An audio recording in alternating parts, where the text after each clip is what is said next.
All right, all right. Welcome back to a special episode of both the Green Law Book and Military Retirement Podcast. I'm usually Welcome back. Yeah, welcome back. Welcome back. Yeah, John is usually on here on Sundays, and sure enough, you're here in the States, man. So glad to have you, dude.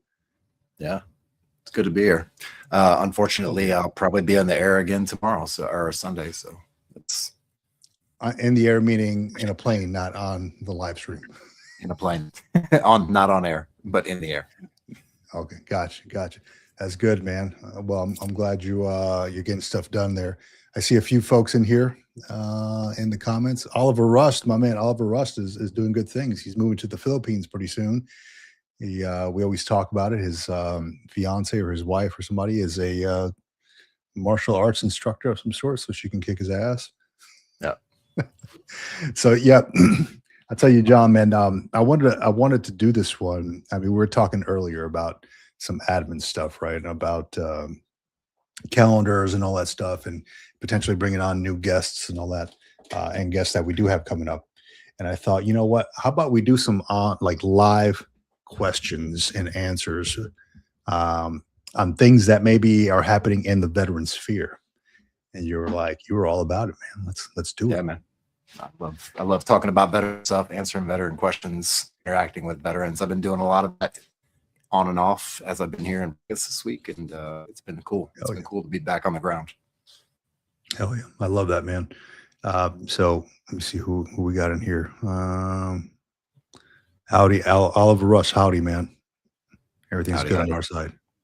Everything's good on our side. So yeah, in the description I put a few questions like, hey, things that boggle the mind, right?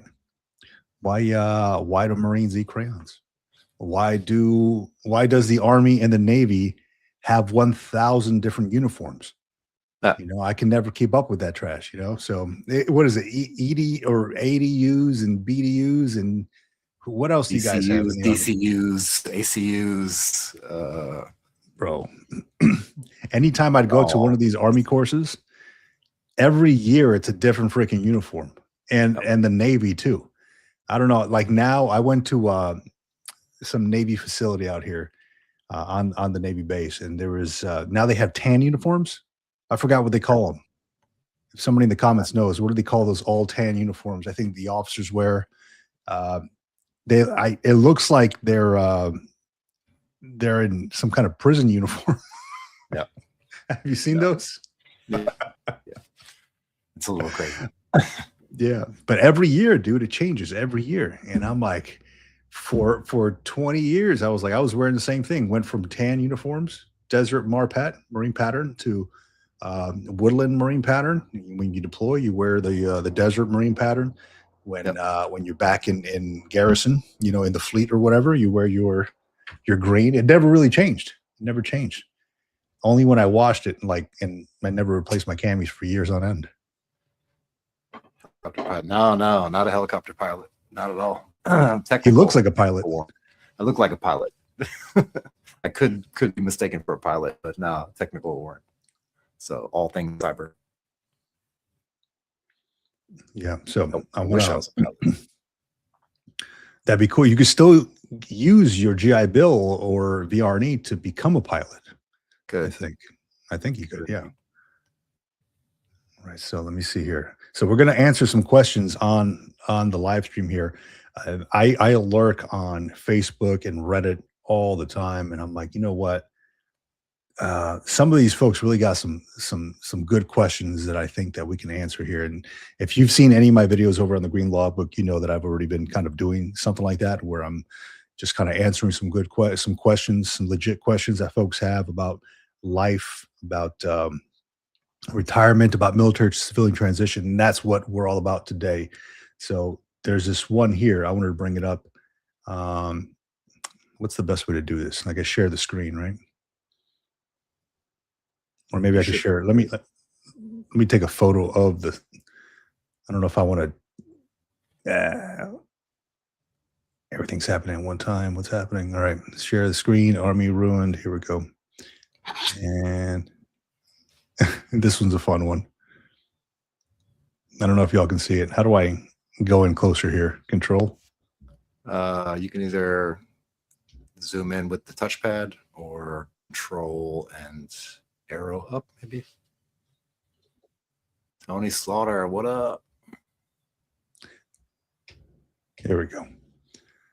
There we go. So this one's a fun one. The Army ruined camping for me. My sister wants to go camping as a family this year. I told her, no, I'm never going camping again after what the Army put me through. She's a bit upset. I refuse to go camping with the family this summer.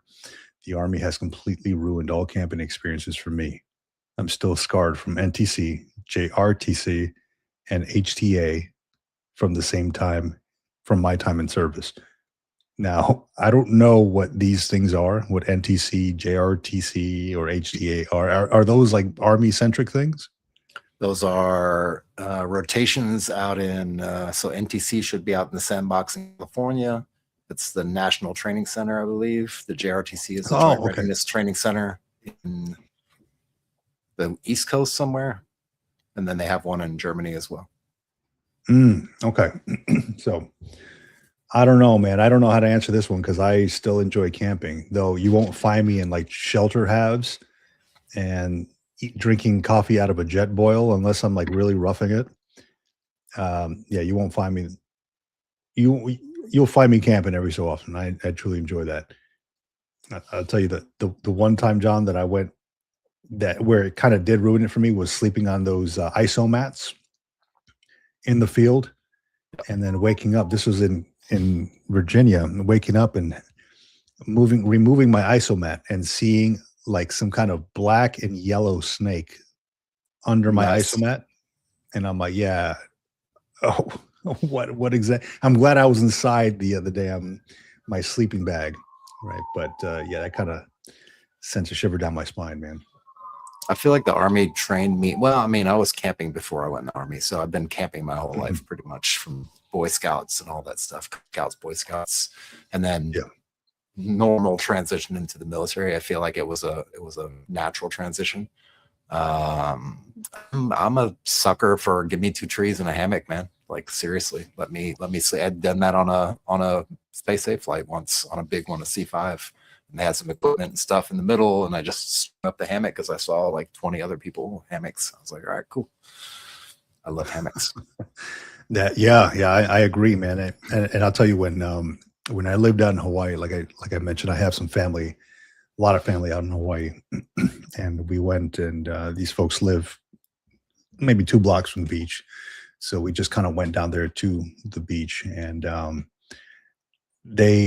when I rode out there from my house, they had told me, hey, bring your sleeping bag. And I'm like, oh, are we sleeping on the beach? They're like, yeah, we're sleeping on the beach tonight. I'm like, oh, no crap. All right. So I guess it was an all day thing, like hang out, barbecue, music, go swimming.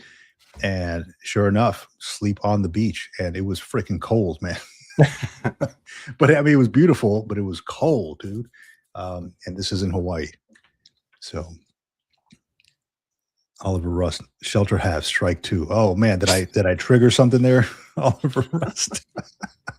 You don't like the tent poles and everything that goes along with connecting all these things? They really did give us some old ass equipment, dude. I remember that. Shelter halves were canvas too, canvas shelter halves and like wooden stakes. Terrible, dude. Terrible. Disgusting. Tony Slaughter. Oh man, Vic, I had a guy escape from before my fire watch on PI and took the ISO mat and some crackers from the chow. we had a dude. You've seen Full Metal Jacket, yeah? You got to have, yeah. So that guy was a professor, or not professor, recruit. Forgot he had a donut. The big guy, right? He had a donut. Yeah. Vincent D'Onofrio, this character, he had a donut in his footlocker. So we had an issue like that when I was in boot camp, where there was a guy who had cookies in his footlocker, and I'll never forget it because that prompted these drill instructors to dump everybody's footlocker. Everybody dump your footlocker, and I had just arranged mine, and I'm like, damn it, man. You know, everything was nice and neat and stuff. So as we dumped our footlockers, they went around and they're like, hey, just march, you know, do a wagon wheel. You essentially march in a circle. and you're kicking everybody's stuff into everybody else's stuff. So nobody knows who's what. And they're like, hey, put on your boots. Okay, well, I don't have the right size for my boot anymore. So I don't know. I'm wearing somebody else's boot here. Terrible, terrible. I heard So, they yeah, I don't actually know how to- banned that, like where they used to come in and flip during boot camp, at least, or basic training, they used to come and flip the room upside down. And I heard they've banned that. Like they can't do that anymore. Yeah, I mean, well, there you can see pictures of it, right? I went through the whole thing. I'm sure they banned it, right? Because it was, for one, it's a pain to clean up, and I don't know. I guess it could be considered hazing, maybe hazing. So let me go to another one here.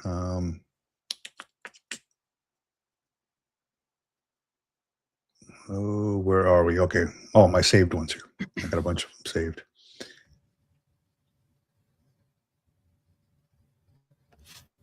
Okay, here's a good one. Here's a good one.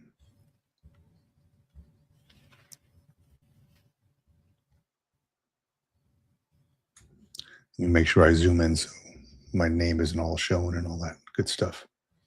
Nobody wants to know who I am. It's probably easier if I just take a photo of this thing and just put a photo up there. Yeah, so let me do that then. Capture it. I got a million tabs in the background. I got to get rid of these. Nope. Oh, dude, you and me too, man. Same. That's why everything's slow. Yeah. All right. No tabs. It was tough. Yeah, my old barracks room was tough. I actually had to help because I was on quarters in basic for 2 days or something for a molar. And the drill instructor came in. He's like, look, go down to DFAC and go tell him you need my damn carrot cake and bring it back up here. And I got back up there with full carrot cake. And then he was like, all right, I'm going to leave. I'm going to take these trips out and do some shit. I want you to take all these books and flip them over. I was like, what? He's like, yeah, you better get to it right now. I was like, these cats made no sense, man. No sense at all.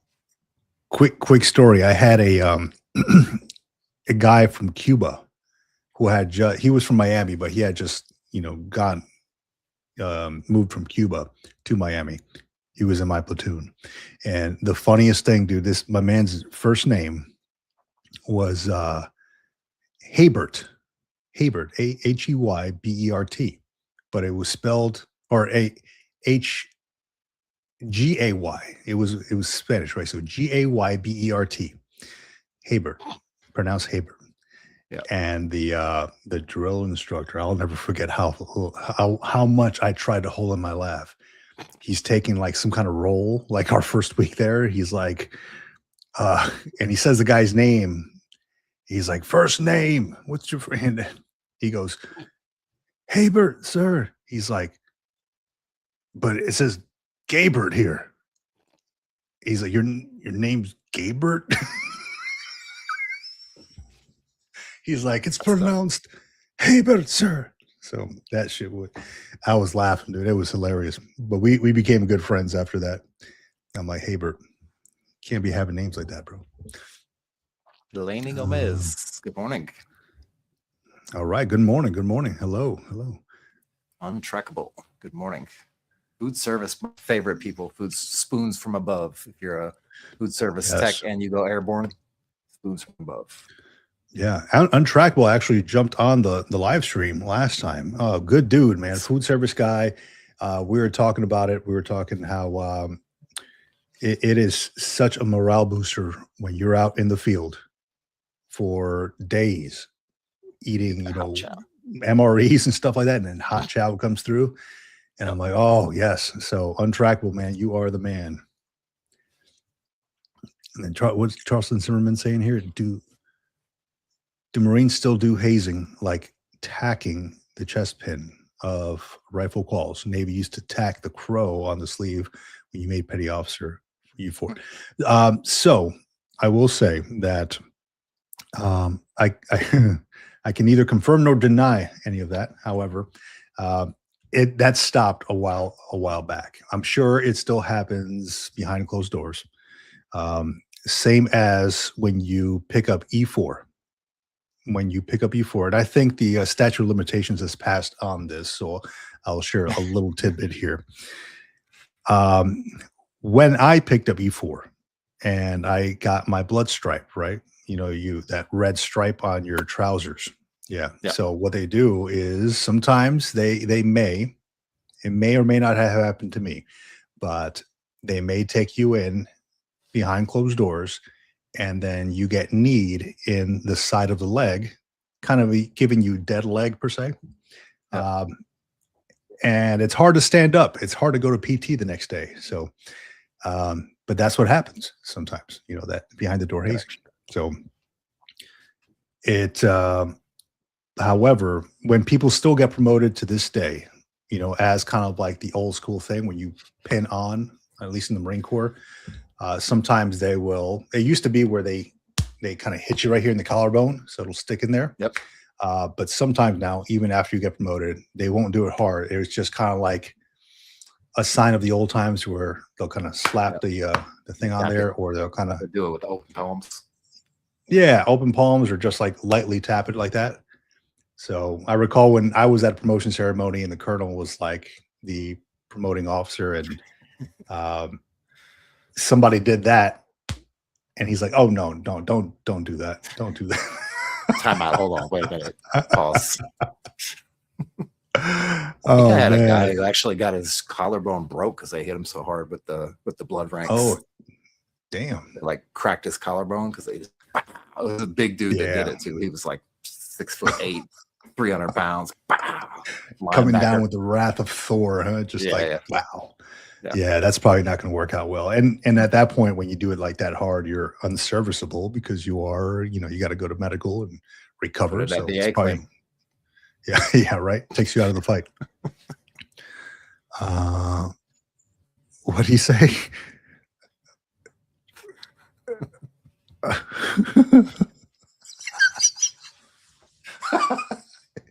My drill instructor told me I wouldn't recognize my mother because he shaved her back. Hey, that's a ruthless drill instructor there, man. So I want to, and Tony Slaughter, man, or Oliver Russell, excuse me. I want to bring this up to the screen here. So let's, how do I do that? Remove, add to stage. Here we go. Desperately need help. This is from an Air Force veteran. My spouse and I are both veterans. I've adjusted well, went to therapy, and have been doing just fine as a civilian. My spouse is severely depressed, lost their job, can't work. We have a couple kids with another on the way. I've been working like crazy while also attending school just to keep us afloat. We both have disability payments, but my spouse's isn't enough to make a bigger contribution like mine does. I'm not sure how to help. We've tried applying for over 200 jobs, getting mental health help, and got turned away. Tired getting them into school, have to wait until August. They're a shell of themselves. Sits home in the dark all day, doing nothing or just sleeps. I can't even get them to go on a family walk with us. I've tried everything. I've broken down a couple times at work because I don't know how to go home to them. What do I do? That's a very realistic situation. How would you handle that, John? Yeah, I actually answered it. If you scroll down, maybe in the comments below that post, I actually saw that one come up on my radar. I see them; they come up all the time because I get an email notification, then I get a notification regularly from Reddit for some of these things, especially veterans, disability, and R/Army, and some other ones that I subscribe to. So my answer kind of basically said, look, you got to kind of meet them where they're at. If you have a spouse or a significant other or a loved one who's kind of shut down and closed off, especially another veteran, you have to try to meet them where they're at, man. It's one thing to try to like coax somebody and like ask them to do this and ask them to do that, and they don't want to do it. Like I think I said in the comment that I made was maybe try not creating events to be able to take them out of what they're thinking or what they're feeling, but maybe just try to sit down with them and meet them where they're at. Like if they're sitting on the couch for 5 hours watching TV, maybe just sit there with them. Maybe sit there with them and try to open up the conversation just about what they're feeling, what they want to talk about, not really steering the conversation so much, and leave a lot of empty space in between, like kind of like we do when we do these and stuff like that. A lot is we'll leave an extra few seconds of silence just for the person to go deeper on the subject, on the topic that they're trying to discuss. And that allows people to open up. It allows you to create a better sense of trust with that person, and then gradually kind of build up to like, hey, maybe we should take a walk, or hey, I'm kind of bored, I'm going to go take a walk. You want to come with me? Those kind of things. I would meet them where they're at first and foremost. I think the second thing I addressed was the schooling thing. Like this is a perfect opportunity and a perfect example of where you can reach out to a thing like VR&E and see if they can potentially find a schooling place for you. But if not, they are there for veterans readiness and rehabilitation and employment. So if you're trying to find a job and you don't know what you want to do, or you do know what you want to do, or you want to change paths completely, like VR&E is the way to go. And if they do allot you school, then it doesn't take out of your post 9/11 or your MGIB if you have that. And that can give you potentially 4 good years of schooling and training. It'll give you additional 1 or 2 months potentially on the back end of additional monies after you're finished with your degree program. And they have the placement program, which is where they use their spider web network of people, and they can try to manipulate the system and massage the system to be able to get you into a position that you're potentially looking at, or positions that you're looking at. And it brings in, an extra couple $1,000 a month, depending on if you're full-time or part-time. You get that added kind of BAH stipend that comes along with it. They give you the package, which is something that Vic just recently did. I just recently sent mine in for that as well. Contacted my VR&E specialist and asked for a tech package and upgrade, because old Betsy here is getting kind of worn out and she's getting tired and she needs a replacement. So I reached out to my VR&E specialist and he was like, yeah, absolutely. And at first he was going to just have me go buy the stuff from, say, the Nex or the PX or the Exchange on base, and get that kind of really good 2 or 3 year warranty program on it, and then send them the bill so they could just reimburse me. But I told him like, hey, I'll be back in the States. And he was like, well, that's perfect. Let me get something together. He's like, because from my end, if I buy it from my end, I can spend a little bit more money and get you something a little bit more robust. I'll just send it to wherever you want to send it to. If you want me to send it to the hotel, or I can send it to a relative or whatever, you can pick it up and then take it back with you to the States, because it's hard to buy electronics and ship them overseas. So that part of it, for the education part of it or getting a job part of it, VR&E is where I would go. I would 100% reach out to them today and start getting that process going, because it takes a little bit of time and a little bit of paperwork and a little bit of research. That's what I would do. Yeah, and I do like what you mentioned, man, is meet them where they are. And a lot of times with when you're dealing with somebody who is going through a depressive state, the last thing that they want to hear is, you should go outside, or you should do this, you should do that. It's the last thing I would want to hear, like, hey, kind of leave me alone, that type of thing.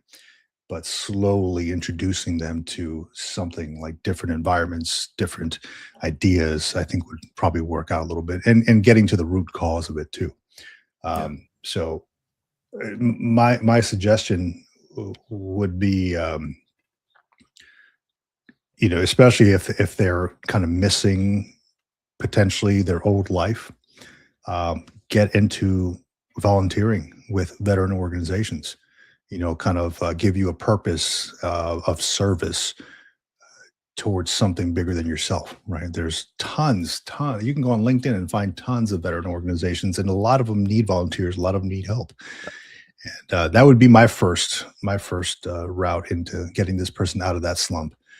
Hey, you know what? A lot of us go through it when we leave the uniform. We're so used to one way of life for so long, and then bam, all of a sudden you're introduced to something new. It's like, I attribute it to like you watch Jurassic Park.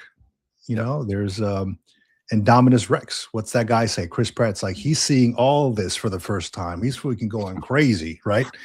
Yeah. So we are the Indominus Rex of of the world. We're seeing all this kind of, for the first time. But how you adjust, you don't have to go and rip everybody's head off and go fight with T-Rex. How you adjust matters. And you're going to go through ups and downs and depressive states and things like that. But that doesn't mean that's the end. It's just a matter of finding out what works for you. And potentially, for me, it was volunteering with veteran organizations, giving back to something else and seeing the end result, right? Like, oh, we're literally helping these homeless veterans here. Like, I went to a stand down. I volunteered at the Veterans Village of San Diego. I walked around. There's literally veterans and barbers giving haircuts to homeless people right on the spot. There are literally dentists who volunteer to do dental work for homeless veterans on the spot. Like, there's a waiting room in the side of a tent and all that stuff. It's amazing. It's amazing. So I love volunteering with things like that. I volunteered to help out like the kids' tent. So it was like, I was going crazy in there, but it was cool, right? It was cool. While the parents are getting these services, I was just kind of like helping out, playing ball with the kids and stuff like that, and then just bounce around to different areas. So very, very good way to contribute to get out of that depressive slump, I think. Yeah. And also just be patient. It takes time, right? Not everybody takes it the same way. Obviously, this is a household with two veterans who came out of service, right? Who took it in two completely different directions. So you just got to be patient. You got to give it time, give people the space they need to get through it. It's almost like the 5 steps of coping with the loss of somebody, 5 steps of grieving. And the part that they mentioned on here too, we've tired, or I think they meant we've tried applying for over 200 jobs. That's kind of a real situation these days. I've applied to many jobs as well and get the rejection letter all the time, or the rejection email, thinking that I'm a shoo-in for a lot of these. You don't know how many other people are probably applying for the same thing. And potentially they could have somebody in the chute already for that same job. So I think networking and getting to know people goes a long way as well. And the next thing here, getting mental health help got turned away. I'm also curious about the reasons behind that. Like, you shouldn't get turned away, especially if you're going through the VA or something like that. You should probably either go again or seek another doctor, or talk to maybe a supervisor. Hey, why are we being turned away when we need this stuff? That's what the VA is there for. I'm assuming that there's a little bit more to that story. And if anybody has any comments or anything like that, put it into the chat here. Let me see. I got another one. These are great, man. I love checking that. I'm on Reddit all the freaking time, reading about this stuff. Share. Oh, here we go. Image. After all this time, I'm still trying to figure out how to work this stuff. Untrackable says, hurt people, but teammates step up. I like that, man.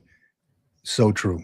And I'm glad that person posted that question in there, because they are the teammate, right? They're the spouse. They're trying to figure out how to help this person out. So truly appreciate that. I don't have civilian friends, but I help veterans. Yeah. Sometimes it's hard, right? It's hard to have friends outside of the scope of where you came from. It was hard for me too. Like, I don't have many friends as it is. I just have a tight circle of people that I talk to, mostly, probably once or twice a week, maybe. Maybe one of those people is a civilian. I myself don't. I'm in kind of the same boat almost. Let's bring this other one up here. Add to the stage. Can we read that? Is it legible? Yeah, looks good. All right. Let's see here. Let me make it a little bit bigger on my side. I started this job after retirement, or the title is Need Some Mentoring After Retirement with New Job. I started this job after retirement. I was so excited. My first opportunity to become a contractor after the military and just be a regular civilian. My PWS required me to get a certification and specific training within a certain amount of time. Done. It's been a few months now, and I still haven't been onboarded, and my supervisor still hasn't had a one-on-one with me. I haven't been given a rundown on what the expectations are for daily, weekly, or monthly goals. Don't worry, I have asked, to the point where I started making people mad at me. I've had to back off. A few weeks ago, my so-called supervisor approached me and accused me of doing something that was absolutely untrue. I had to explain 3 times that it wasn't me, and these are the people they need to have a conversation with. I'm not involved in meetings, projects, planning, nothing. I'm the last to know anything and only find out through word of mouth. My supervisor has even told me, you're no longer this, and you need to remember that. I come into work every day and do absolutely nothing. There's only so much surfing online that can be done. That's not job related. Is it even worth it to make money and do nothing, to not have a purpose, to be included in your work environment? I can't fight against people who clearly have power over the place and make them give me direction. Please, or help, please. I don't know what I don't know after retirement, but this doesn't feel right. That is another very real scenario. If you are a contractor, a civilian contractor, after service, because you are there to do a job. You are not very involved in much of anything, right? So that at least that was my experience as well when I was in a contracted position. Like my suggestions didn't really matter. I was there to execute a job, and that was it. I don't know if you have any experience with that, John. Yeah, I mean, I worked as a contractor for a few years as well, in a few different companies. And there was one particular company that I worked in that was kind of similar to this, not exactly the same, but it was really, and it was a matter of like driving 3 or 4 hours to get to the place where I go to work. I would actually stay there during the week, Monday through Friday, and drive back on the weekend. So it was 6 or 8 months of that back and forth. And it was really prepping to actually go downrange to Kuwait for a 1-year stint. And so they had us kind of in the whole pattern for like 6 or 7 or 8 months. And so I would drive from, say, I don't know, Gießen, Germany, which is above Frankfurt, all the way down to Stuttgart through the traffic on a a Sunday night or whatever, Monday morning early, and then stay there for the week, go through the 15 badging and pin and whatever doors to get back to the office. And then literally just sit in the office for 8 hours a day, 5 days a week. The money was amazing, but they literally had us doing nothing. And I'm just the kind of person, I can't sit in an office like this person's saying here. I can't sit in an office 8 hours a day, 5 days a week, and do nothing. You can only surf so much. You can only fold so many pieces of paper into origami animals. You can only flip and twist and turn so many pens, and solve so many Rubik's cubes. So for me, it's I think it's just a matter of figuring out what your priority is. Is the priority the money? Is the priority of having the job? Is the priority of the staying in the location that you want, whether you had to move to that location for the job, or if you just want to stay there in that location and the job happens to be in the same location, and figuring out what that priority is, and then realigning yourself with that priority, rather than just saying, okay, well, I'm checking the box to get the job, I'm checking the box to get the income, I'm checking the box to have the car payment and the house payment. Like, don't just check boxes. Figure out what your priorities are and what your values are, and align those with what you want to do. And if you're in a job that doesn't align with your values, then I would definitely consider looking for another position. because me personally, I can only do so much of that. Like I can only put the mask on for so many months or years, and then I have to get on with my life. I'm the same way, man. I completely agree with that. There were so many times where I felt like I was going to reach the end of the internet, sitting there, and I'm like, I can't, because you're there for a job as a contractor. I mean, the money is great, right? Yep. But you're there for a purpose. You're like, just get this done, and then we'll come get you if we need you. We'll give you these tasks or whatever. And that was the gig. Some people are completely fine with that. Like they don't have to do anything outside of what was expected of them. But a lot of us are like, hey, we want to be involved. We want to have some kind of skin in the game, right? Go to the meetings, give our opinions and thoughts, and make the organization better. And especially if you're coming from a leadership position. And a lot of times you won't find that in the contracting world. So I would say that let me see here. I'm looking at some of the comments here. Yes, the contracting side is a good stepping stone to finding a job within that same organization. If you're doing a good job, network with people. Say, hey, look, if there's any openings, let me know. I did that exact same thing when I was a contractor. I talked to different departments, and I'm like, hey, look, if there's any openings, and they would send me the openings. However, I'm like, after a while, I was like, do I want to come back here? Do I want to be in this same thing, but just sitting at that desk instead of this one? So it was, you got to make that choice. Is just like you mentioned. Are you after the money and the big payday, or do you want to feel like you're doing something of purpose? Because you can sit there like a robot and press buttons all day and do all that, but at the end of the day, I'll be honest, man, I went home as a contractor, and there were some days when I didn't do a lot, and I went home feeling like tired and burned out because I didn't do a lot. Yeah, exhausted, because I was like, man, I was actively trying to find things to do. At one point I was like, dude, I'm like stapling and restapling shit, and I'm like, well, and my boss is out doing something. I didn't see this person for like half the day. I'm like, I guess I'll just take the front of the binders off and then type it up with the new year and then put it in there. I mean, what else can you do, right? You got to find things to keep yourself busy. You can't leave the job. Like you can, but you can't really, you can do quit on the same day, So yes, I feel that, man. I feel that it's tough as a contractor.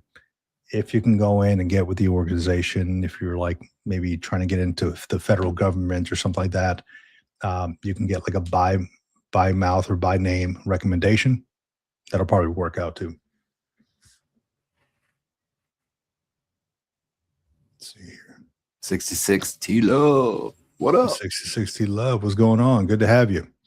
Yeah. So I saw a couple folks out there, 66, and I think who else did I see? Maybe Tony Slaughter. I can't recall. Over at H-Town Vets live stream yesterday. I was jumped on his live stream. This guy runs a very, very good live stream. I like him. He's very personable, and he's actively engaging the audience and things like that. So he sent me over a link. I jumped on his live stream. It was good stuff. Good stuff. So I think I saw 66T Love there yesterday. John, I'm glad you clicked that, because I was just about to click that too. Is it true the Air Force guys eat Wagyu caviar for breakfast? Only on Thursdays. Only on Thursdays. Yeah. And I heard they get page 11s if they don't have their pinkies up. Yeah. So, You must. I heard that. Have them. Yeah, pinkies up. You got it. You got to sip like this. Make sure you take Gatorades with you when you leave DFAC, so you can put them in your man purse. Your man purse, is that right? They took out the gas mask that goes on the side of your hip, and they put their what hairspray or whatever. I make fun, man. I make fun. Yeah. My better half was in the Air Force, so I can poke fun all day, but she'll also give me stuff. And their little Air Force song is very catchy too. So I'll give it that. Very catchy. Not TikTok catchy. Oh, Almost. not TikTok catchy, man. I can't do the TikTok. I can't do the TikToks, man. I know somebody in this chat has a TikTok and they're dancing in the VA parking lot twerking. I know we talked a little bit about that. Twerking at the VA. Twerking at the VA. Just make a you don't have to show your face to show you twerking at the VA. Let me see here. I know we got another one here. Pull this thing up. Image. Navy cop. Navy cops in the house? Nope. Nope. Where did I just see that other one? Damn it. If this thing had let me share anything, I would actually throw one up, but it's not letting me share things. Okay, here's a good one here. I like this one. It's a good comment. Good question. Let me capture this and share it up on the screen here.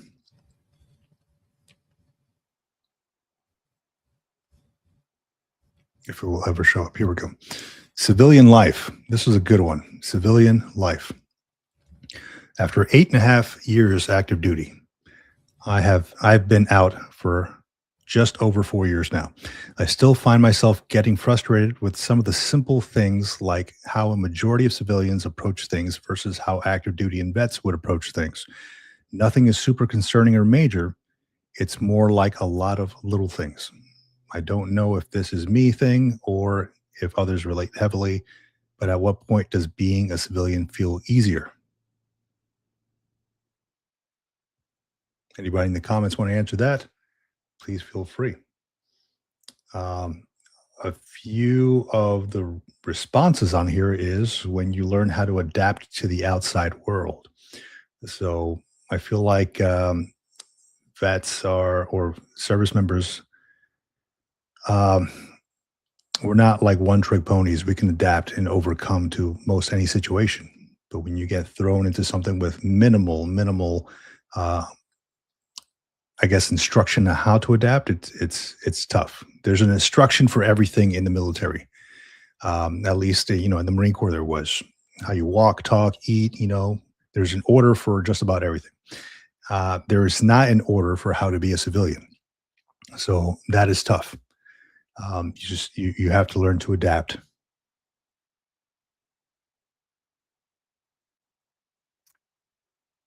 Yeah. And I mean, the comments.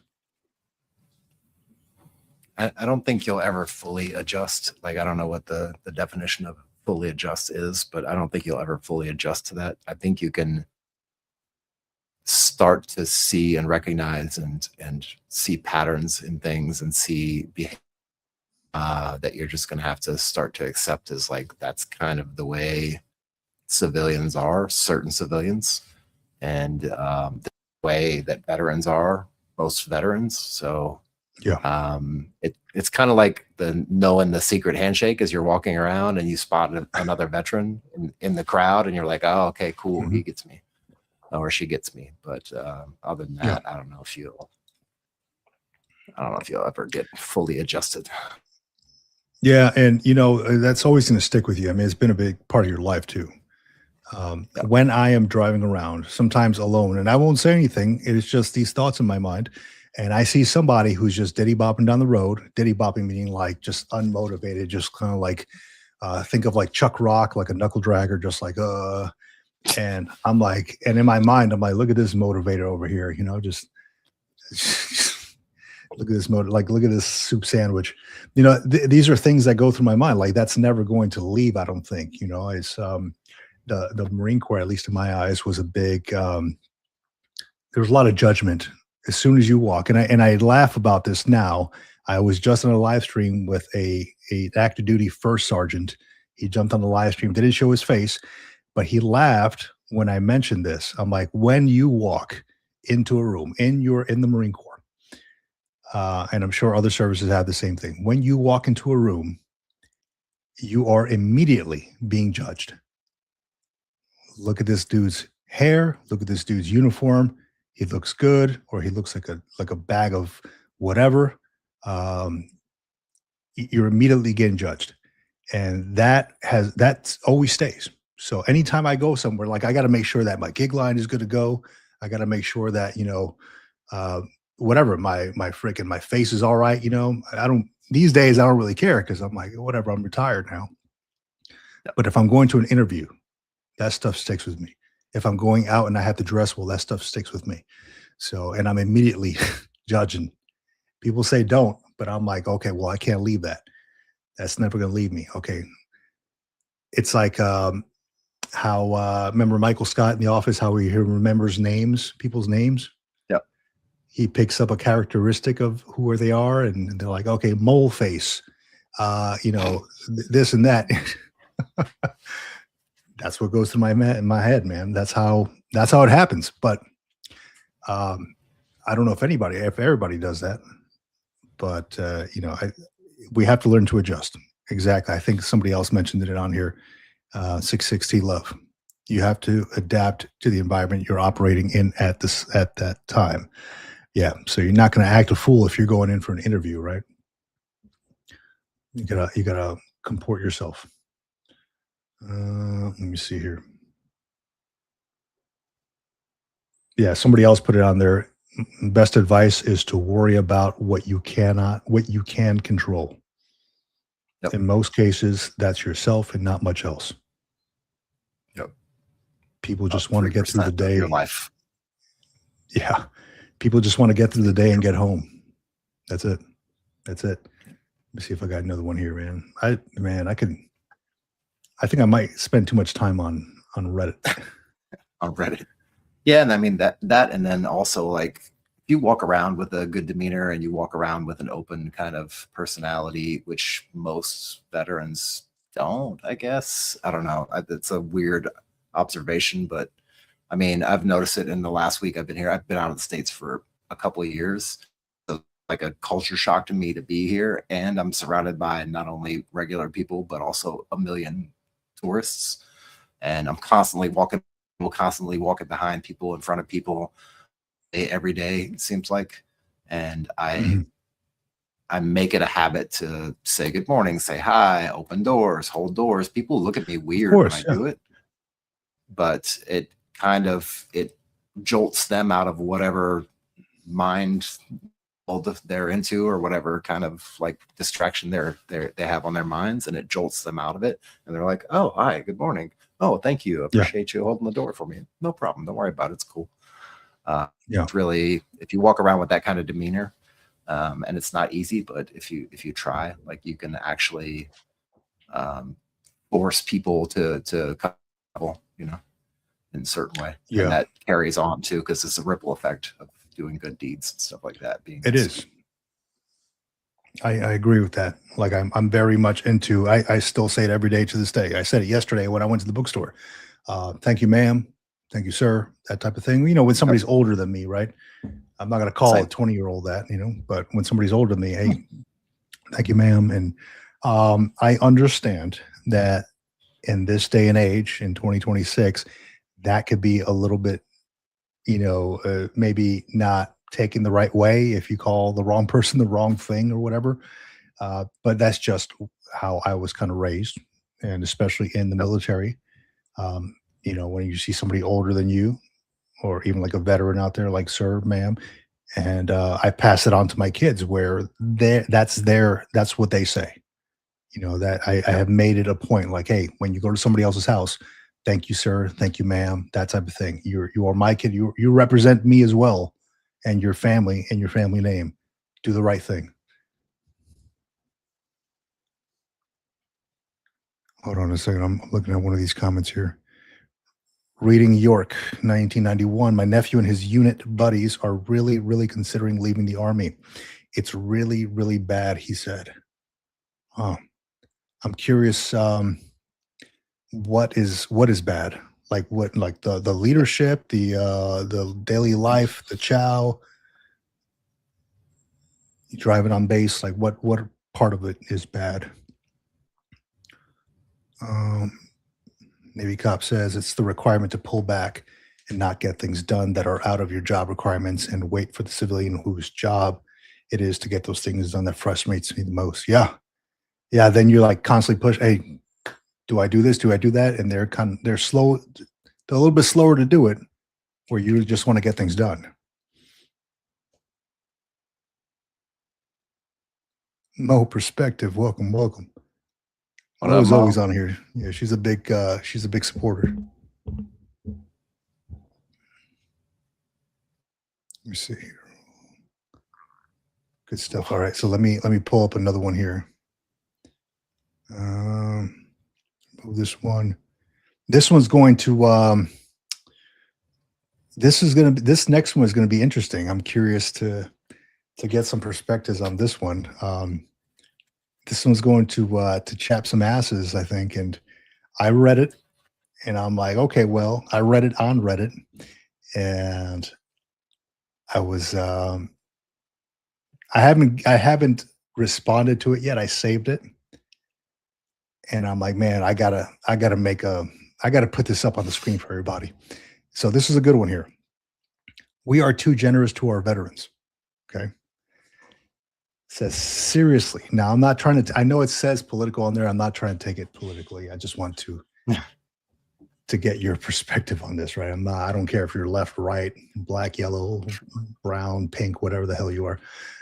Seriously, we have a national holiday. They have an entire department of the federal government. They have their own hospital system. They get all sorts of benefits on top of all the constant praise they get by both political parties and the media. And it seems like there's just an endless number of nonprofits aimed at benefiting them and their families. Throw in the fact that the vast majority of veterans served in non-combat roles and didn't see action in a war. And then throw in the fact that even our combat veterans are basically fighting illegal wars for a globalist empire. And I think we're kind of overdoing it with the bennies and borderline worship. This one is like kind of towing the line, but it made me curious and it had me take a step back. I'm like, yes, not that we're too generous to our veterans. We do have a good set of benefits out there. A lot of them. GI Bill. We have, potentially Champ VA, TRICARE for life, and all these things for a reason. For a reason. Okay. I always see this one comment around there, floating around online. The recruiting office was open to anyone.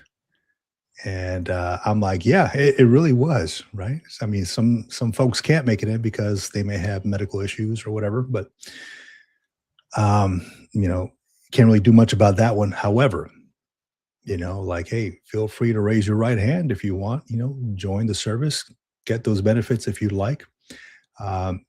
We veterans get the benefits because they served.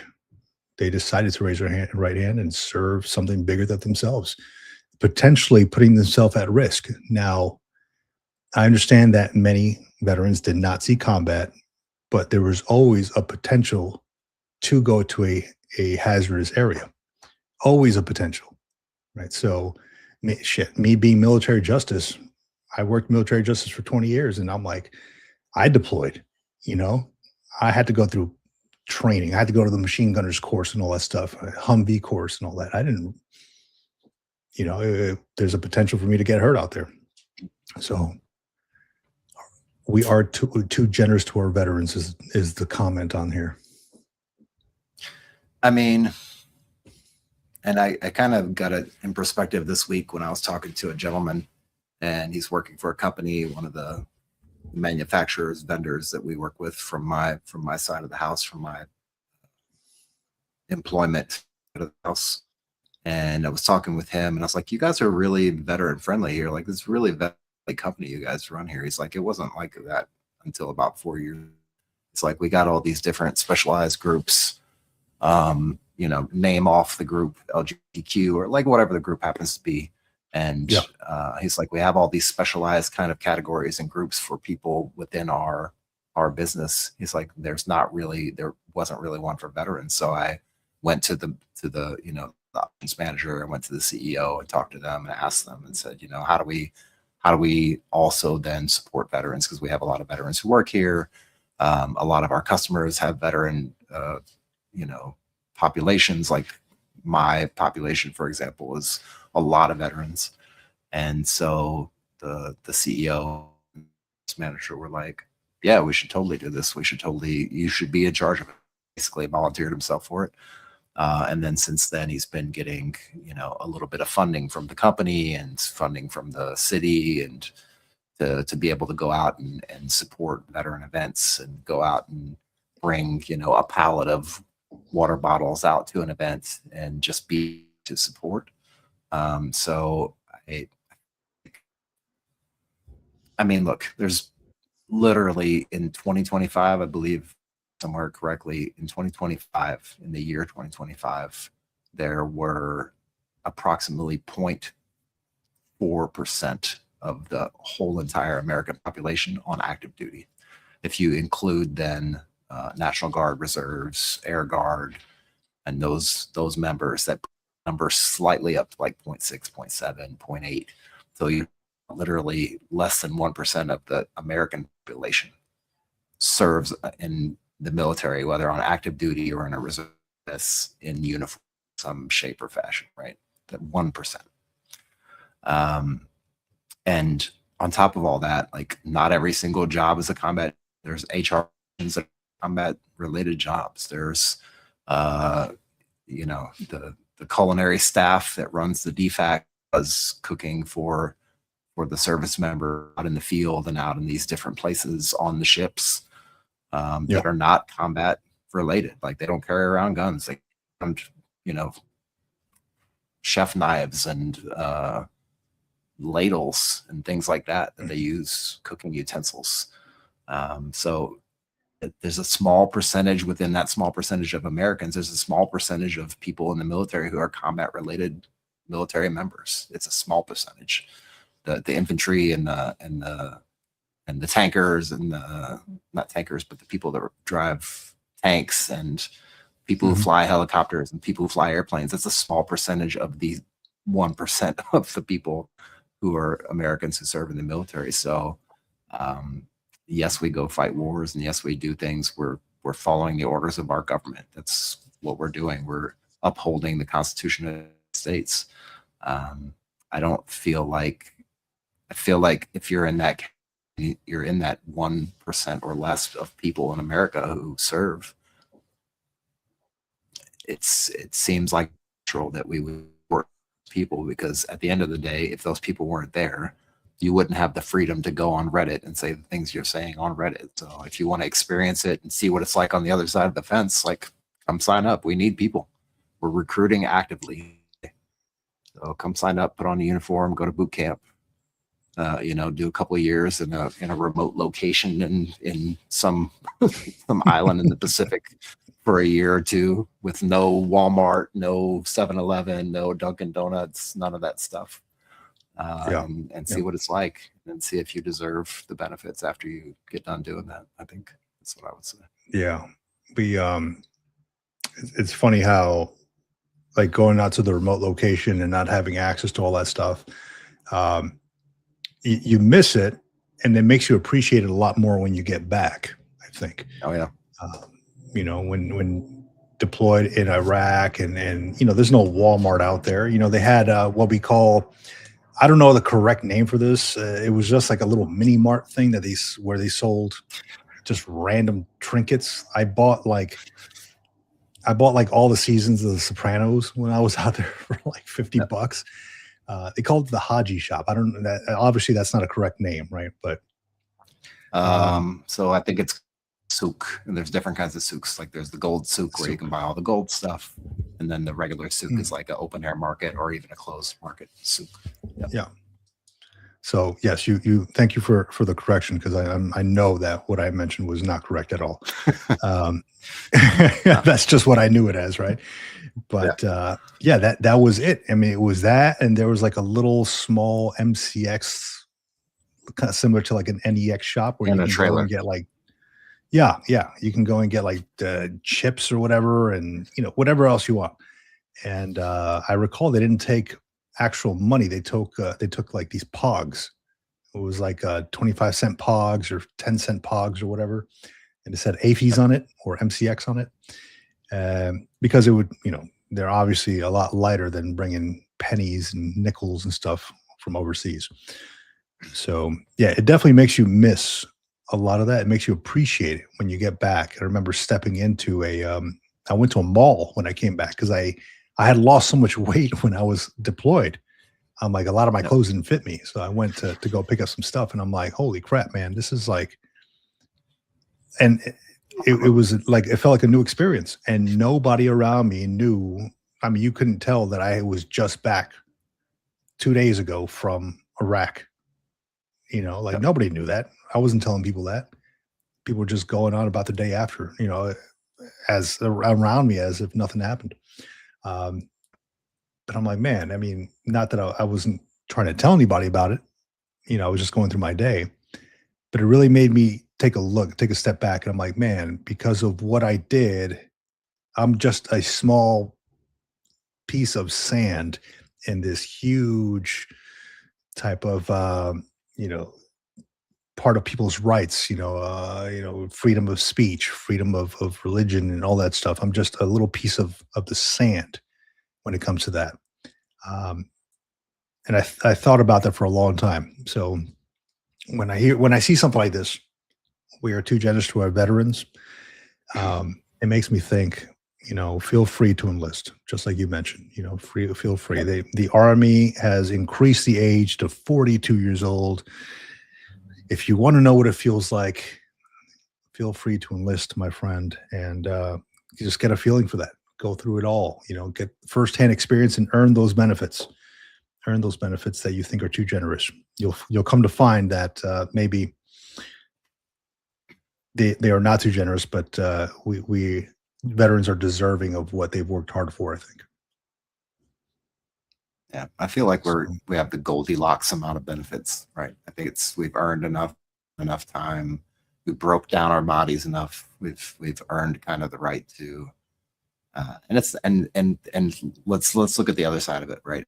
Veterans are out there around with a veteran shirt on and a veteran hat on, and they're like, "I'm a vet. You should say something to me." Like nobody's walking around like that, because we're actually, a lot of us are aimed to take some of those benefits, right? We're very trepidatious about taking those benefits in the first place, because we don't feel like we deserve the benefits either, because we feel like there's somebody who's worse off than us, right?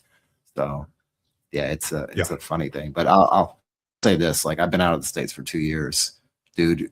Let me tell you, Walmart is the best store ever created.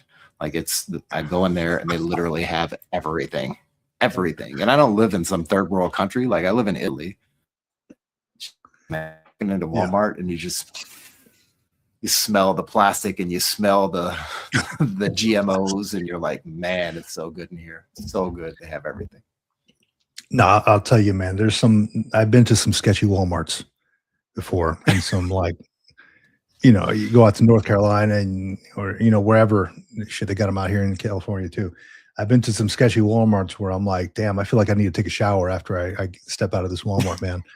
But but yeah, I know what you mean. They have everything. Like, shit, I was just at a Walmart yesterday, because I'm like, man, this other store doesn't have it. Maybe Walmart has it, or maybe Walmart has it for cheaper. And sure enough, they did have it. So I'm like, okay, well, thank goodness that they have this here. Walmart has everything. Walmart, dude. Walmart. I think the Walton family is like one of the wealthiest families in the U.S., if not the wealthiest family in the U.S. Probably. Let me fact check that for you. Let me see. I'm going to bring another question up on here. So let me see. If anybody has any questions as well, put it in the comments. Let us know. Mo perspective. He sounds like a hater. Probably couldn't pass the ASVAB. Yeah, maybe he couldn't. Who knows? But a lot of the more people talk about this stuff, right? Like what I mentioned it on TikTok, people flaunting their 100% VA disability ratings. The more people are going to get angry at it, and then that prompts people to complain and bring it to light, and then the more issues come about. So not everything should be posted, especially like on TikTok, especially when it comes to VA disability ratings. Um, can we post it if we want to? Sure. Nobody's stopping you. Should you post everything? Probably not. Probably not. So let me see. I got another good one. Okay. This one happens to be. What's that? I miss Charles. Oh, dude, so do I, man. You could still go to a chow hall though, right? Retirees. Where I'm at, once a month, I believe, and then on a special occasions like Thanksgiving and things like that. But other than that, no, not every day. Yeah. I remember I wonder if they recently changed that. So I recall being at the chow hall. We do like this is back when I was active duty. We'd go in there, and every so often it would either be like a warrant officer type thing, or I'd go out with my section and go to the chow hall or something. And there was always this older gentleman. He was Army. He was like an Army lieutenant colonel or a major. I can't recall which one. But he was probably in his late 80s, and he would wear his Army uniform. And I think the uniform was like dark green pants and light green shirt. That was an Army uniform, right? It was like a light green shirt. Yeah, the old green khakis. Yeah. Yeah. So he would wear that, and he would sit by himself in a corner and eat his chow just quietly. And I'd see him there because we usually do this on a Friday, right? I'd see him there on Fridays. And I always wondered, like I said hey to him at one point in time, he was always by himself. And I always wondered what his story was, like he's not in an Army base. He was on a Marine Corps base, but he's welcome if he's retired. But I always wondered, and I probably should have asked him too. And that's kind of like one of the kicks in my own ass. Like, I wonder what his story was. Let me see here. Mo perspective. Where did you go? Oh, here we go. This is true. A lot of vets are making us look bad. People are out here struggling, so it's going to cause some resentment. Yes, I agree with that. I agree with that. Adele Moser. How do you interact with the chat? Absolutely. You're doing it right now, buddy. You're doing it right now. You're interacting with the chat right now, bud. Well, screen. All right, so I'm going to bring this one up here on the screen, man. This one's a pretty good one, kind of in line with what we were already talking about. Oh, shit. I doubled up on it. Here we go. Made the mistake of telling a close friend about my veteran benefits. All right. I know the advice that's constantly preached is to never tell anyone about your VA rating or benefits, even close family and friends. I've been struggling a lot lately and recently had my rating increased. I effed up and opened up to a close friend from high school and revealed everything I was getting. Their entire attitude towards me has changed to the point where their envy and judgment has pretty much dissolved our entire friendship. They acted supportive when I first told them, but quickly started comparing it to being on food stamps and receiving government handouts for doing nothing. Feels bad, man. Any thoughts? I mean, we don't preach, but a lot of people say you shouldn't tell everybody what your VA benefits are, or what your retirement status is, or whatever. No, right? I mean, this is a good example of being able to weed out the bad apples out of your bushel and figure out who your friends really actually are and who aren't your friends. If this person's got a problem with you and with you're sharing part of your life with them, and it's very personal part because you don't share it with everybody. And if they take it in a way that they want to turn it around and be judgmental to you about how you're getting money or what kind of government benefit you're getting, like, that's on them. And that's a great indicator of who you need to be spending your time with or not spending your time with.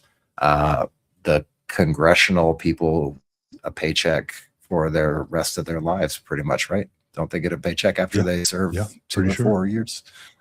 So they serve 2 or 4 years in Congress or in, you know, the House or Senate or whatever. And of course, it takes a long time to get to that point, and they've got to do a lot of stuff, and they've got to look good and kiss babies and do all the right things and check all the boxes. But after 2 or 4 years of serving in Congress, they get a pension for the rest of their life.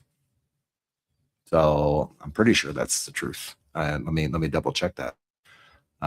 That's one example that I would say on the side of the coin, and nobody's walking around anything. And if I was a congressman and I did that and I got my pension benefit from the government for the rest of my life and was taken care of for the rest of my life after doing 4 years, and I told somebody and they got mad about it, that would be water off my I wouldn't think too much about it. I wouldn't think twice about it. I would feel blessed because I have those people out of my life who want to be negative Nancy's and, you know, what are they called? Karens? Is that the word? Karens. Karens or something.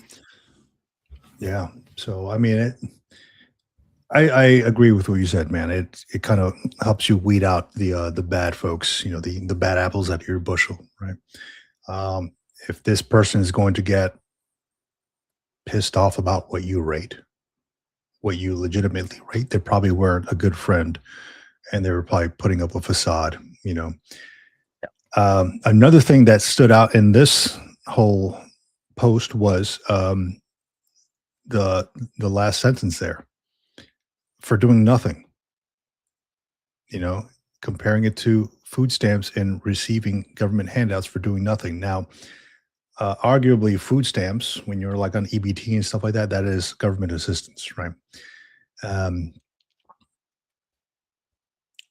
When you're receiving a VA disability, it's not for nothing, or a VA rating or a VA benefit. It's not for nothing. It's because you served. It's because you may have some kind of issue that rates that monetary payout or that benefit.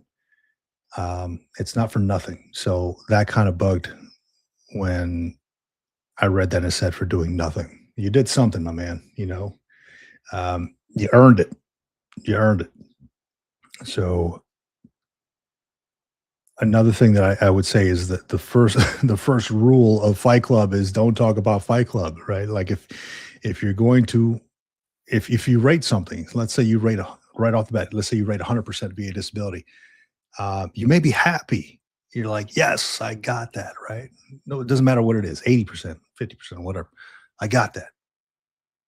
I rate that because the government used my body and my mind for a mission to complete the mission. And now because something is not the same as when I entered, they're now giving me payments for that. You got it for a reason, right? Yep. Because of that reason. So if you rate something, myself, yeah, if you rate something like a payment from the government, and it's potentially going to be for life, maybe don't tell many people about it. Nobody needs to know your business.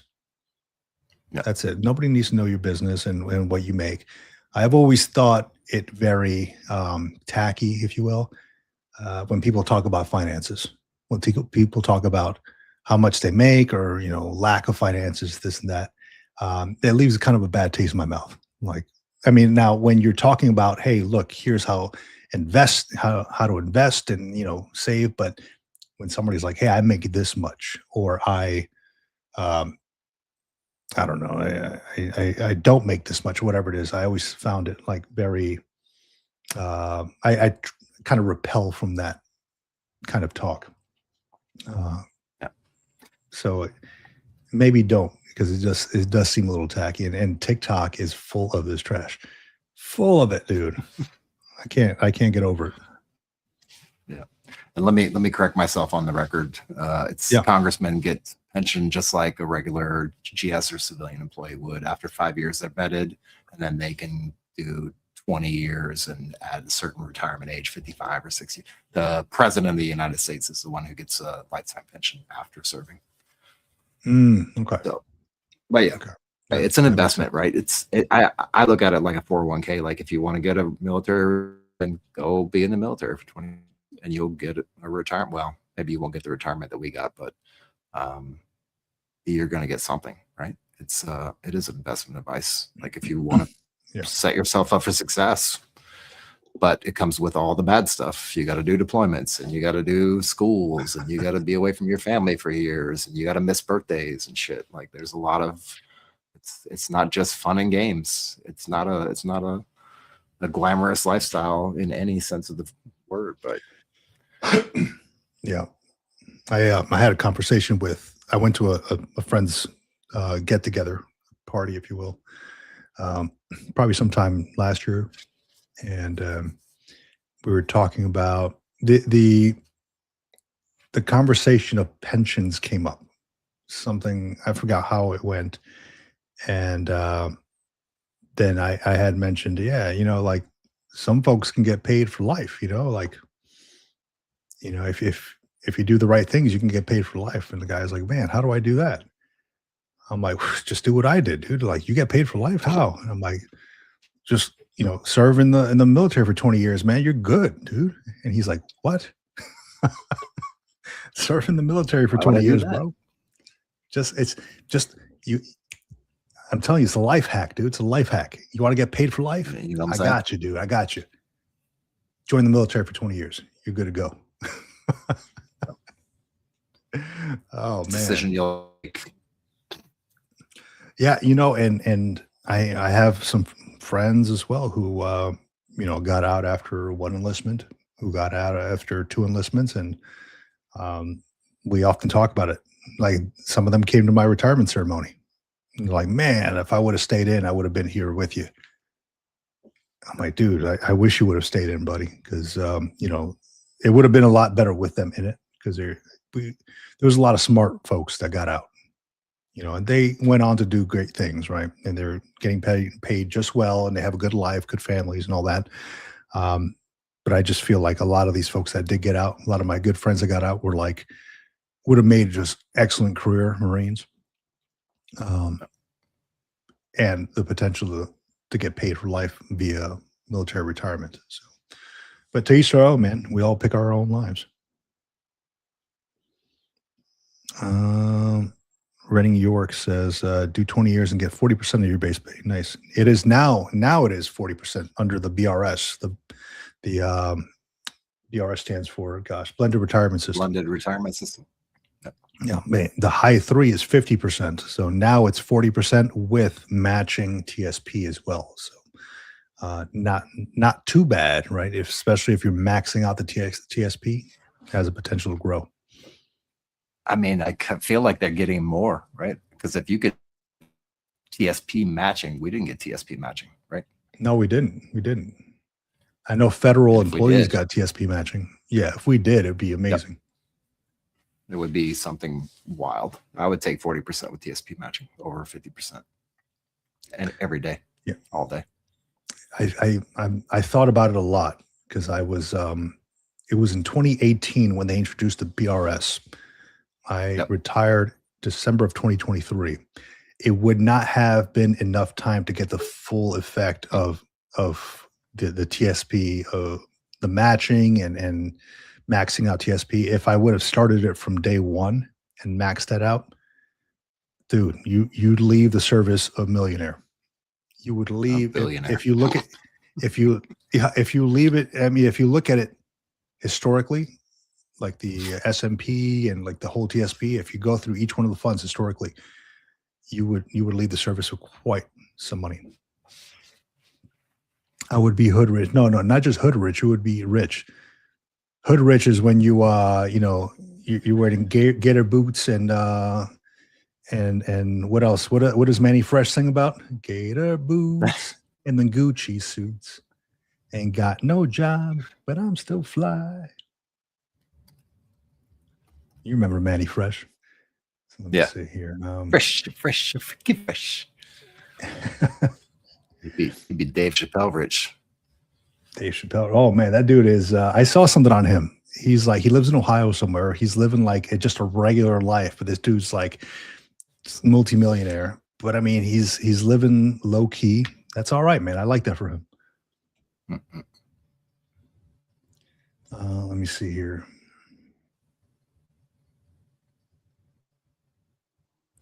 38 when you retire. Yeah, I tell them the same. Stay in. 38 when you retire, dude. I'm telling you. Not only that, you're gonna look a lot less than 38 when you retire if you go and do your PRTs or your physical training exercises or whatever every single day and do those tests annually or something annually. People look at me and they're like, "You're that age?" I'm like, "Yeah." They're like, "Nah, you look." Yeah. I'm like, "Thank you." But same, dude. People can't believe I'm 58. So they can't believe I'm 58, dude. They're like, "Wow, what? You're almost 60?" I'm like, "Dude." Yeah. Yeah, you know. That's the trick, dude. That's the trick is you always tell somebody you're 10 years older and they're like, "Oh my God, what is your secret? What is your secret?" Tony Slaughter's got it right there. Gator boots and them Gucci suits. Uh-oh. Getting personal now. Hold on a second. How old am I? Take a guess. Take a guess. This is an audience question. You put your number in the comments of what you think how old I am. Yeah. Let me know. I retired in 2001, so I'll give you that hint. And he joined at 38. So will be revealed in the next live stream. No, I'm just kidding. I'll reveal it. I'm curious to see. 75. Close. 75. Close. Damn. Almost. I'm getting there. Damn. Anybody else? Any other takers? How old is John? How old, John? That's the question of the day.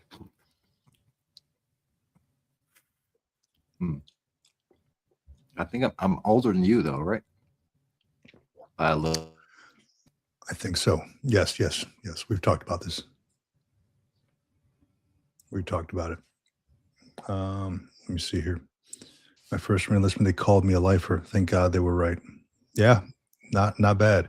Damn, man, these are nice. They're hammering you, dude. 70. I look Come really on, old. Man. I know, right? I remember back in my day when I was in the Army. Yeah, right. This guy's twerking at the BA, man. 54. Man, this is like, remember when you were like a young soldier, when I was like a young Marine, right? And you'd look at like the E9s and they were probably like 36, 38, maybe even 40. Yeah. And you're like, man, that dude looks like he's crusty. Like 60, crusty, right? These dudes were actually like 40. Oh, man. I got this one here. Right. I'm going to put this one up on the screen here. Tired of feeling inadequate compared to other veterans. I cut off at the bottom, but I'll read it here. So I had to get out of the military for mental health reasons. Had a therapist slap a personality disorder on me, so I couldn't appeal my medical board for depression. Got out, med retired with 70% PNT. I've been out 6 years, and every day I've missed the military. I wish I could be in so bad. I would give up my disability and benefits to serve again. Hell, I wouldn't even have to be paid to serve again. Just let me be in. I hate civilian life, and I've given it time, and I just don't cope out here. I'm tired of seeing other veterans with medals and Purple Hearts get more recognition like everything I've done doesn't mean anything. So I'm so tired of feeling inadequate compared to other veterans, especially when they show off their medals and achievements. Seeing the Iran war stuff lately has made it even worse. Seeing others do badass stuff while here I am sitting here looking for a job in a grocery store. Others say no, all veterans are equal, but their actions say different. They respect and flock to others with medals and Purple Hearts so much more. I just feel cut out from all, or cut off from all. Another very real feeling for folks who get out and maybe don't feel like they measure up to other vets. Your comments in the chat about this one. Personally, I think there's a lot of comparison that goes on amongst the veteran community, especially when you see things like a lot of the special forces folks that are, they got these podcasts, they got these channels, they've done all this cool stuff, and that's great. They're also veterans, They've gone a different route. That doesn't take away from what folks have done, other folks have done. You could have been an admin person. You could have been a logistics person, a cook, or whatever. You still did your time. You know, um, the whole measuring yourself against other people based on medals, that really doesn't mean anything. It shouldn't mean anything on the outside world, in the civilian world. I have yet to encounter anybody in civilian life who has asked me about my medals or ribbons or whatever. Nobody. Once you leave the service, nobody really asks about that. It is a mental thing that I think many folks need to overcome. No, and not just in the veteran community, like in life in general. Like that's why, as good as social media it is for keeping us connected with people and giving us the ability to stay connected with folks that we've known from years and years ago, and being able to connect with other people in other communities and expand our network of connectivity. It does breed the same kind of things, right? You see people putting their Instagram best up, and they get recognition for it because people like nice things. People like fancy. A lot of people like fancy things, and they like nice things, and they like people that look glamorous, and that's why we have movie stars, and that's why we have rock stars and musicians and people who are in the headlines, and Olympic athletes, and NBA players and NFL players and WNBA players that are in the headlines and on news and on TV and media. It's because they fit a persona. They do something really, really interesting. They are really good at what they do. But there's a ton of people out there who aren't so special, and they get the opportunity to platform on some of these social media platforms to be able to project their best self and look like they're amazing, but you don't know what their real life is behind the scenes. And so the comparisons will always be there. Like that's why we have these glamorous magazines with glamorous magazine covers, and Time magazine even, and all these different things where people get personified and highlighted. But I mean, if you're going to compare yourself to one person, you're going to compare yourself to everybody. Like it's something that you have to come to grips with yourself. It's not something that has to do with, oh, they're better, or they did this, or they did that, or they have these medals. I haven't been asked about my medals either. Nobody's, not once, not never, asked me about any of my ribbons. So yeah, it's comparison is the thief of joy. That's what I'll say. That's my quote for the day. Yeah, no, I agree. I'm just writing something down here. Yep. I agree. So I believe that if you want to make a difference in something, it should be where you are right now. So like it's an old Teddy Roosevelt quote, do what you can where you are with what you have. Right? Something like that. I'm sure I'm butchering it, but essentially that's the essence of what I gather, what I got from it. Don't try to impress anybody else. It's also like a stoic way of thinking, right? Simplicity, continuous learning, and you move forward. When you compare yourself to somebody else, just like you mentioned, the thief of joy, it's going to take away. You're never going to be content with where you are and what you have. So I'm happy my neighbor has this huge RV in his driveway. That's cool.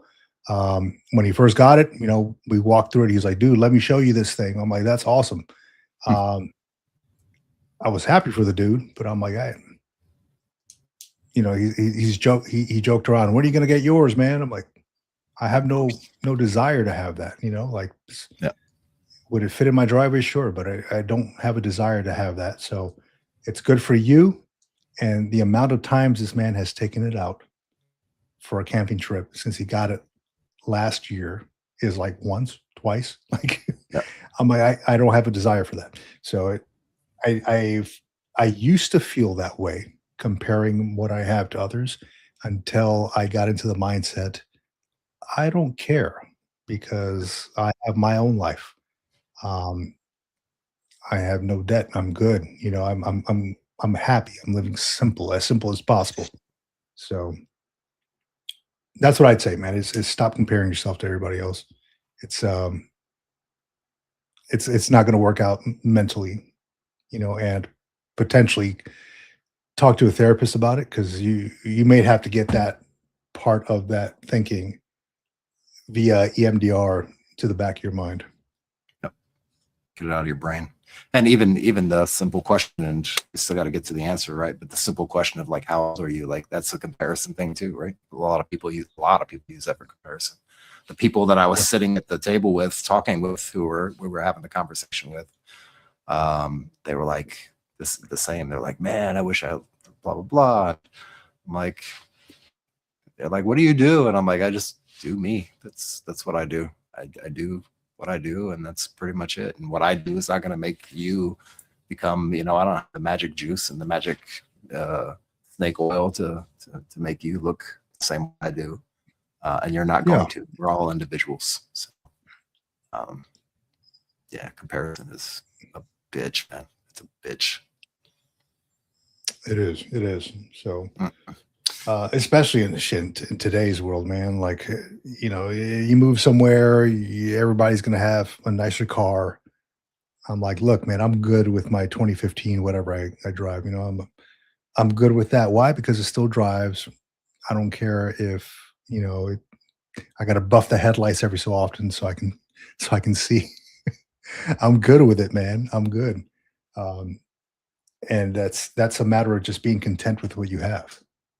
You know, being content. Let me give you a drum roll, and I'll give you the answer for those in the chat who are playing along. Oh, snap. Here we go. Multitude of answers. Let's see if we can get one more round here real quick. The question is, how old is John? And put your guesses in the comments. Put your guesses. So far, we've got. Let me see. Let me pull up some numbers here. We've got 75. We got Mo Perspective with 48. We got ID 6584 with 70. 660 Love says 54. How old is John is the question. That's right. Hellfish. Good to see you. I saw him on a live stream the other day. I was on there, hopped on for a little bit, and was watching what we were talking about. Welcome. Guy. Yeah. Good guy. Doing good things. So we're doing one more round. Okay, cool. No problem.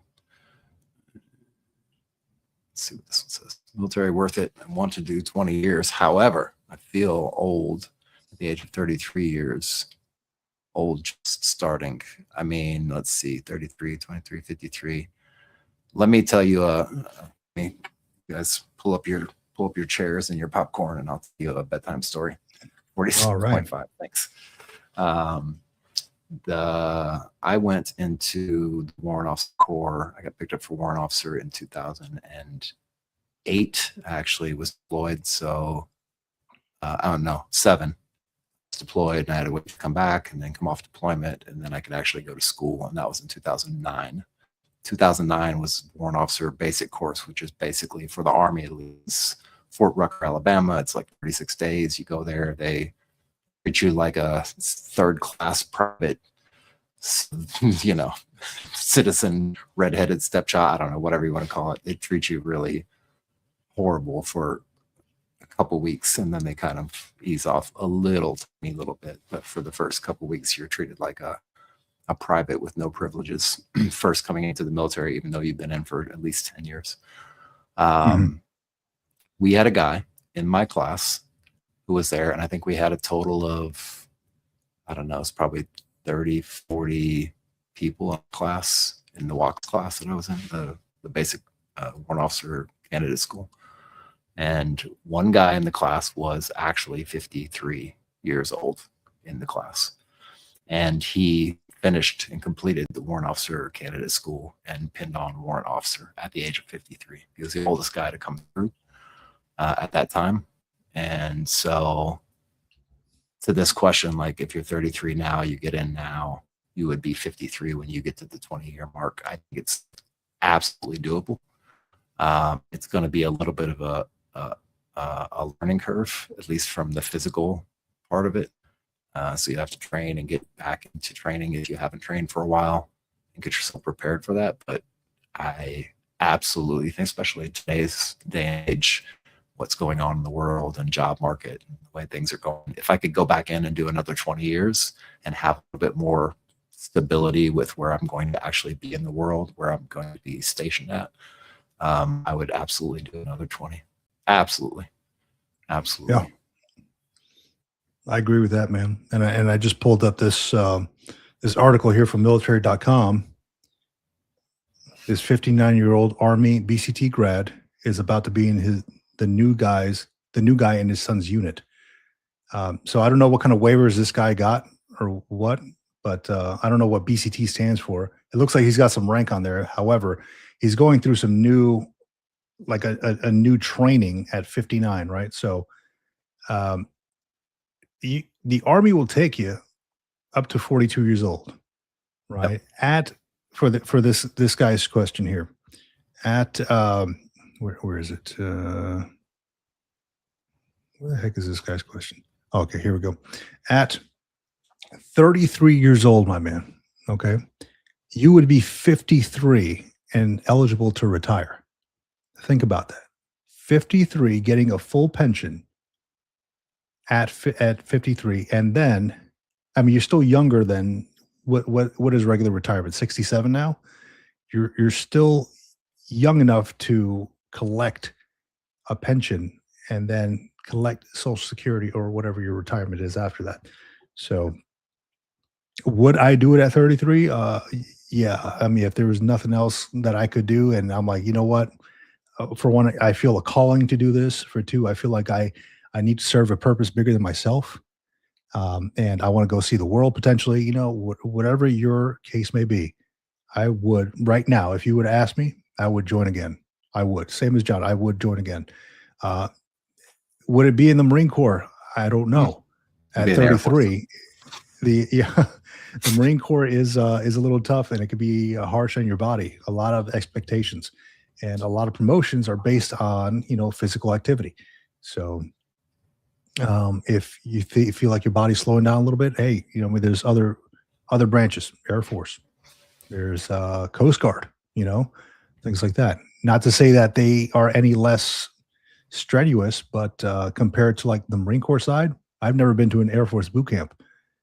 My better half has, and you can watch videos on YouTube all day about it. You can compare. But yeah, I would definitely do another 20 years if I could.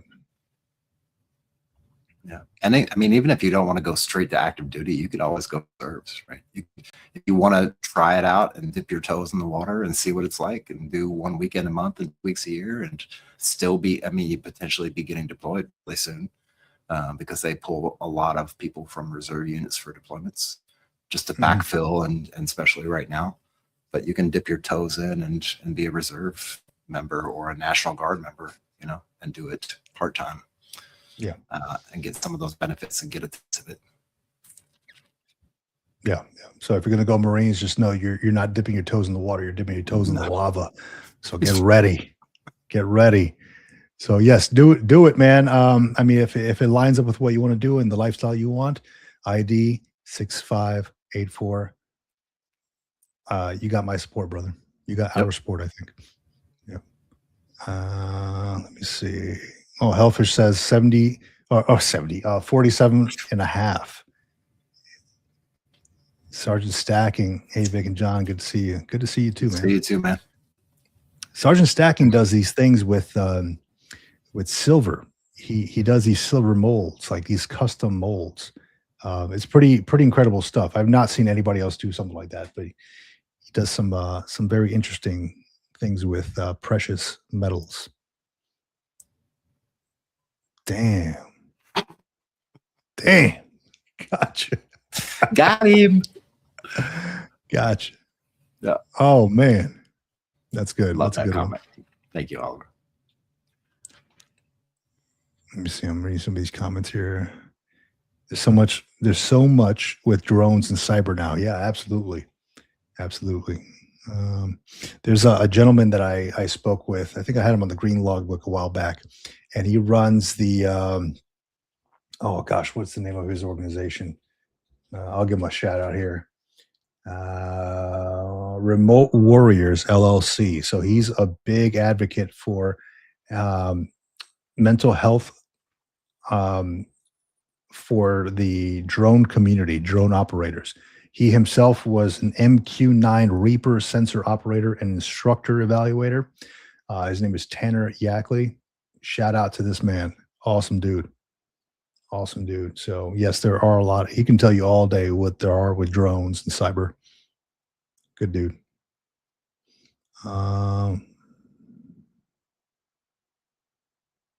don't think I would, being on the outside for many years now, seeing how cavalier.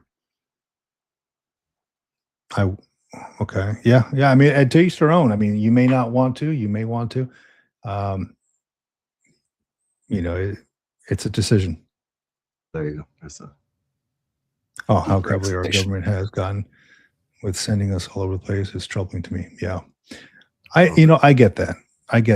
And, I think you just need to be smart with the job that you are looking for when you join the military, right? Of course, if you're going to be like infantry or something like that, boots on the ground, then that's one thing.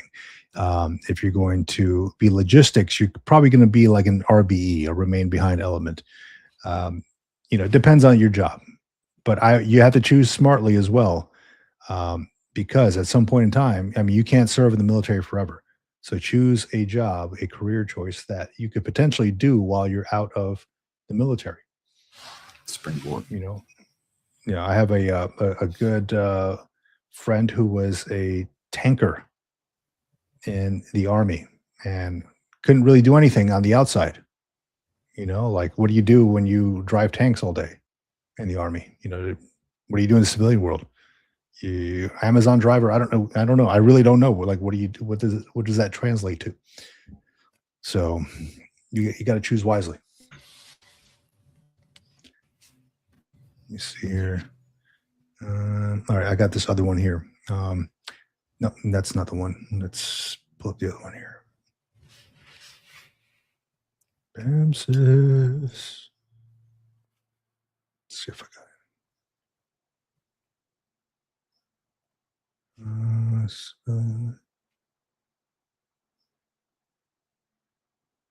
Okay, here's a good one here. This one is called Losing My Mind. And I touched on this one a while back probably last week on a video, but I would like to get people's perspectives on this. All right, lose my mind. I served in the Navy, 91 to 93. I had a nasty fall and discharged because of unrepairable knee damage. I turned down VA benefits because I felt other veterans needed it more and I could take care of myself. For the most part, I have survived, but was never able to have success. Now I'm 53 and I have to lose part of my colon. Body has been haywire ever since up to near death. I have severe nerve damage in feet and hands. I lost my ability to work. We have a small house my wife hates and wants to just dump it for pennies on the dollar, regardless if we would be able to afford moving or not. I am super stressed out and plunging into a depression abyss. My life feels like it's over and I cannot enjoy anything. This is a rough spot, John. A real rough spot. Yeah, and I saw you put a video out on this and talk to it a little bit. As I was watching the video and as I was watching you explain it and talk about it a little bit, I agree with what you said wholeheartedly. Not jumping into selling the house just because it feels like the right thing to do and it's the quick win. Selling a house to me is not a quick win. It's a very long process, and then the other side of that, buying another house, is also a very long process. It's like months worth of paperwork and back and forth, and getting money together and securing the loan and all the stuff that goes along with house stuff. I Right. would not. I think I actually had a situation with my mom. My dad passed away, and we had the house, and she had a couple more years left to pay on it, and she was ready to sell as soon as my dad passed away. And I was like, I don't know if that's such a great idea. Like, I know it's painful, I know it's difficult, and it's rough. I don't think taking that step so abruptly is the right thing to do. At least I would sit on it for a little while, a few months, a year, and think about it. I wouldn't just jump into it, because that opens up a whole another can of nonsense when it comes to moving and packing things up and doing this, doing this. It's not an easy process. And I talked her into keeping the house, and she kept the house and paid it off. And when she paid the house off, then she was out from underneath that mortgage payment, sold it off, got a little bit of money out of it. But yeah, in this particular case, especially under stress and under duress and under the guise of coming up on depression and things like that, I would really do some soul searching and take a pause if you need to, take a break, maybe revisit some of this medical stuff and try to get that kind of initiated and start to work down that path. And sitting down with your significant other and having the conversations about, well, let's map this out. Let's sandbox this and see what it looks like if we sell the house over the next 12 months. Let's see what the next 12 months will look like. How long is it going to take to get to the house to get sold?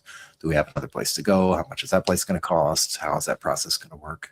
And just actually writing it down and mapping it out with my significant other and trying to figure out what that actually looks like, so I have a better understanding of it. So maybe she or he has a better understanding of it, so that you can make a better informed decision, rather than just saying, okay, yeah, we should sell the house. That's going to solve our problems. It's assuming that money is a good or a bad thing and is going to solve a problem one way or the other. And it's not. Money solves problems, but it doesn't solve long-term problems unless you're talking about like generational wealth money. Yeah, no, that's great answer, man. And I agree with you, man. It's selling the house now, though it may be small, though your wife may be pissed off.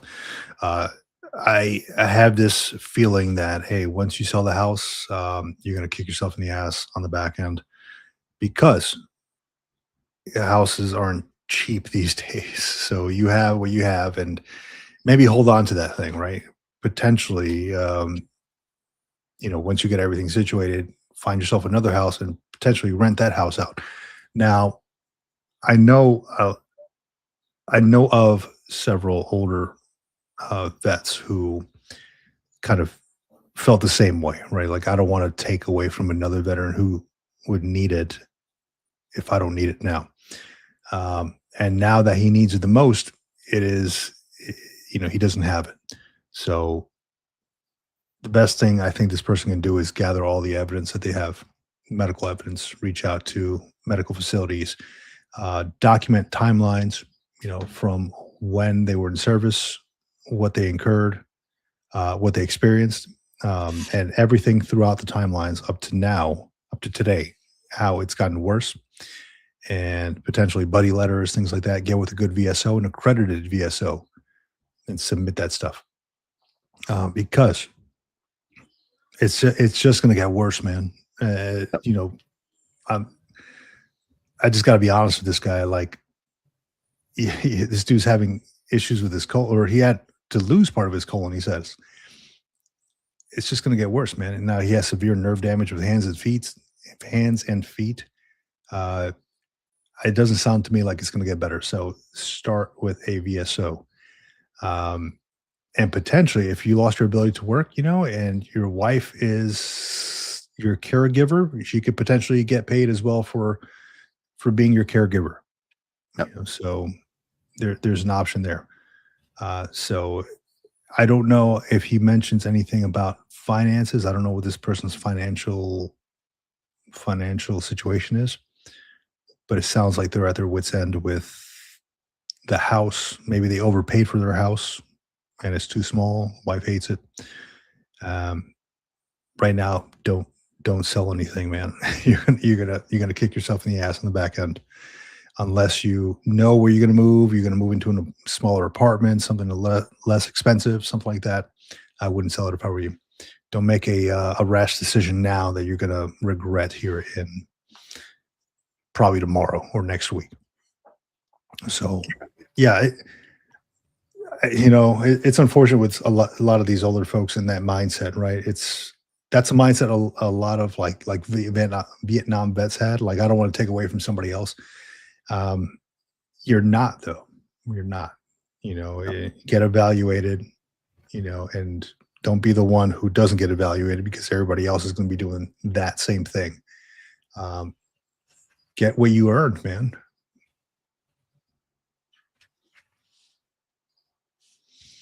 Anybody in the chat has any other comments on this one? This is a good one because this guy is kind of at his wit's end, and these are all just on Reddit, right? Like I like to read this stuff on Reddit, jump on Reddit, and either comment on these things or just read them to see what other people are going through and potentially be put my 2 cents in there to help them out a little bit or guide them and give them sources or resources that I've come across.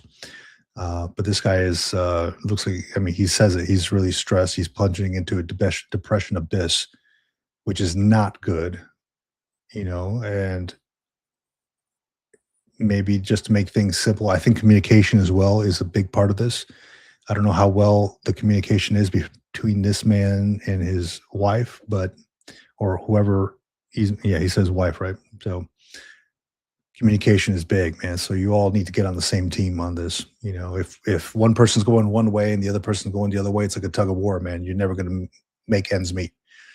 So communication is huge in a marriage.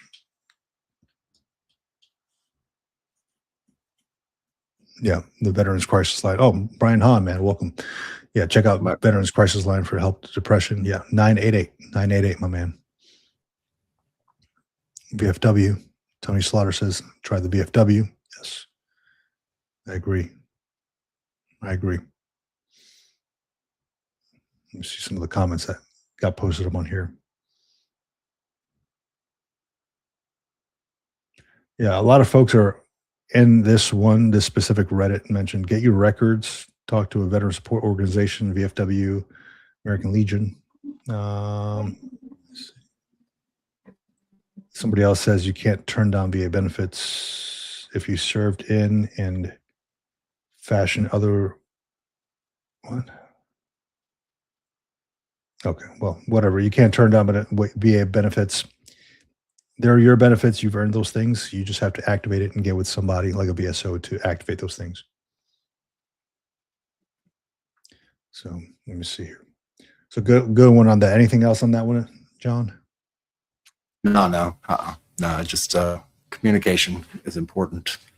And then sitting down and trying to figure out where you're actually at versus just thinking that you're in a certain position or a certain space or a certain situation.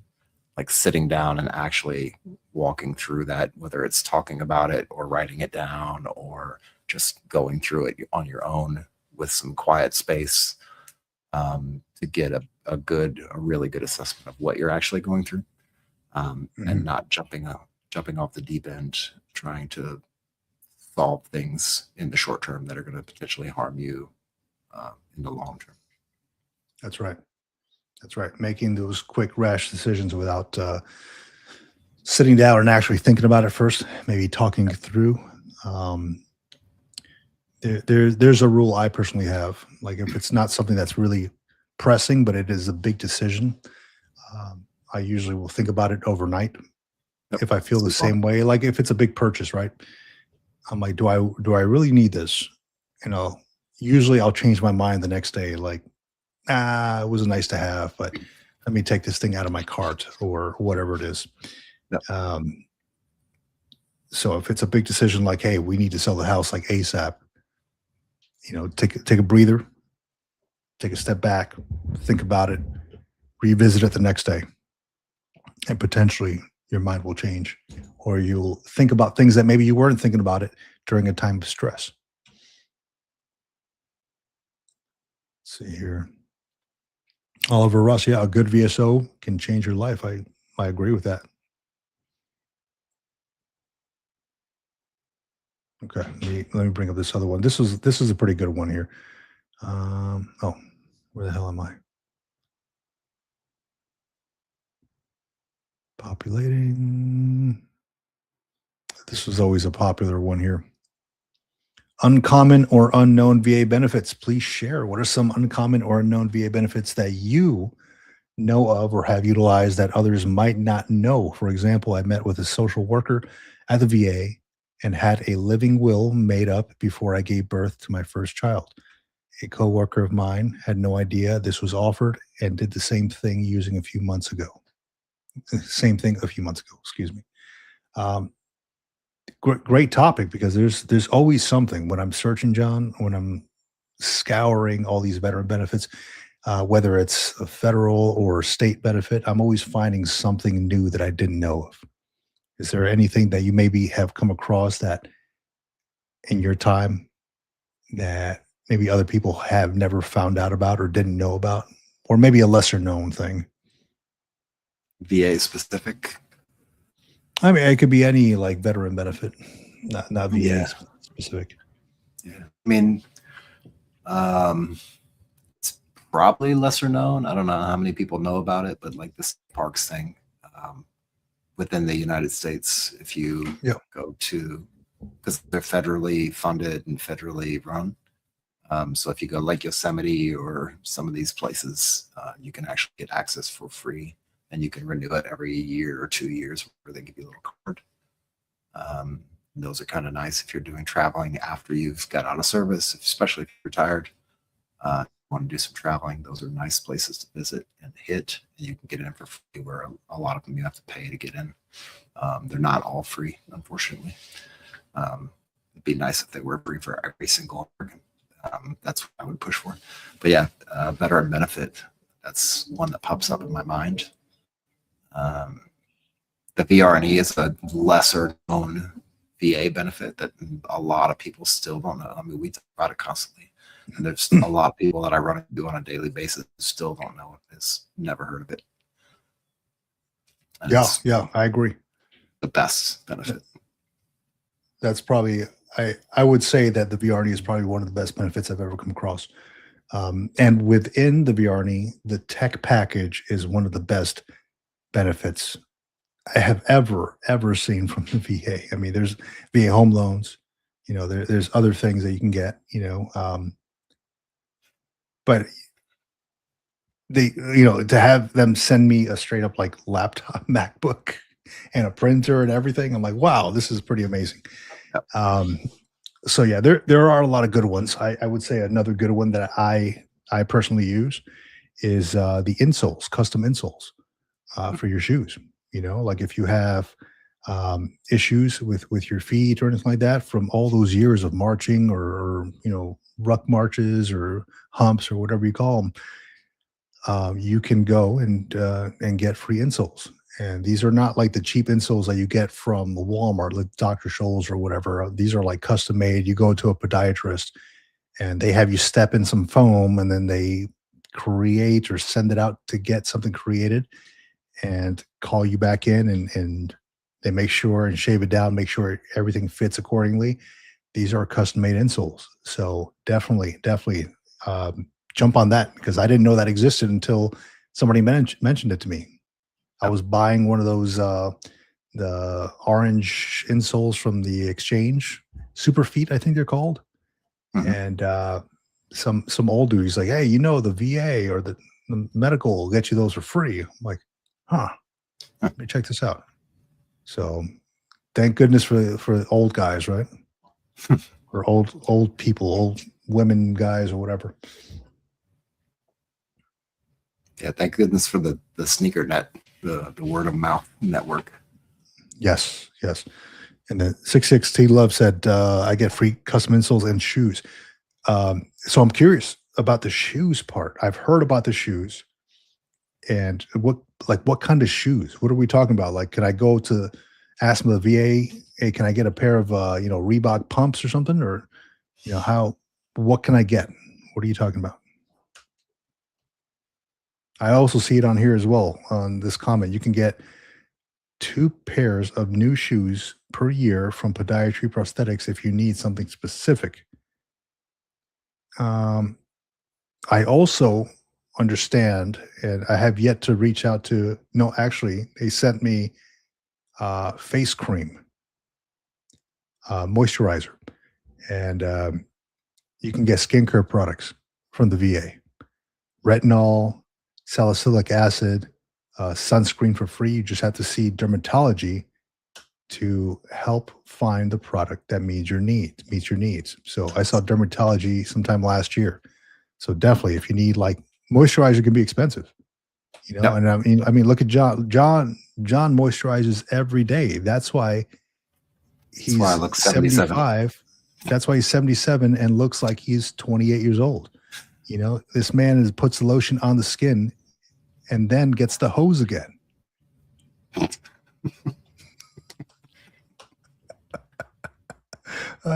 Exactly. That's exactly how I would have worded it. Took words out of my mouth. Yes, that's it.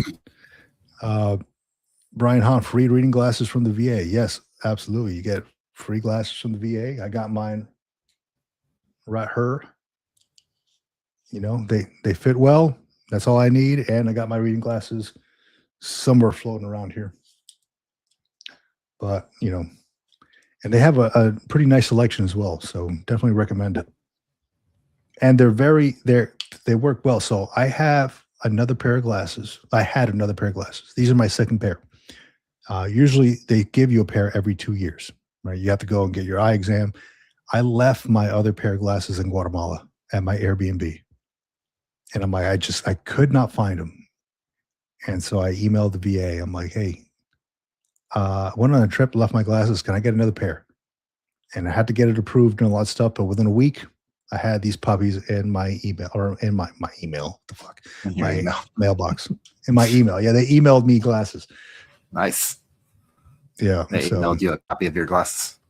That's it. And I'm like, yeah, I had to print it out, and I have a piece of paper on my face.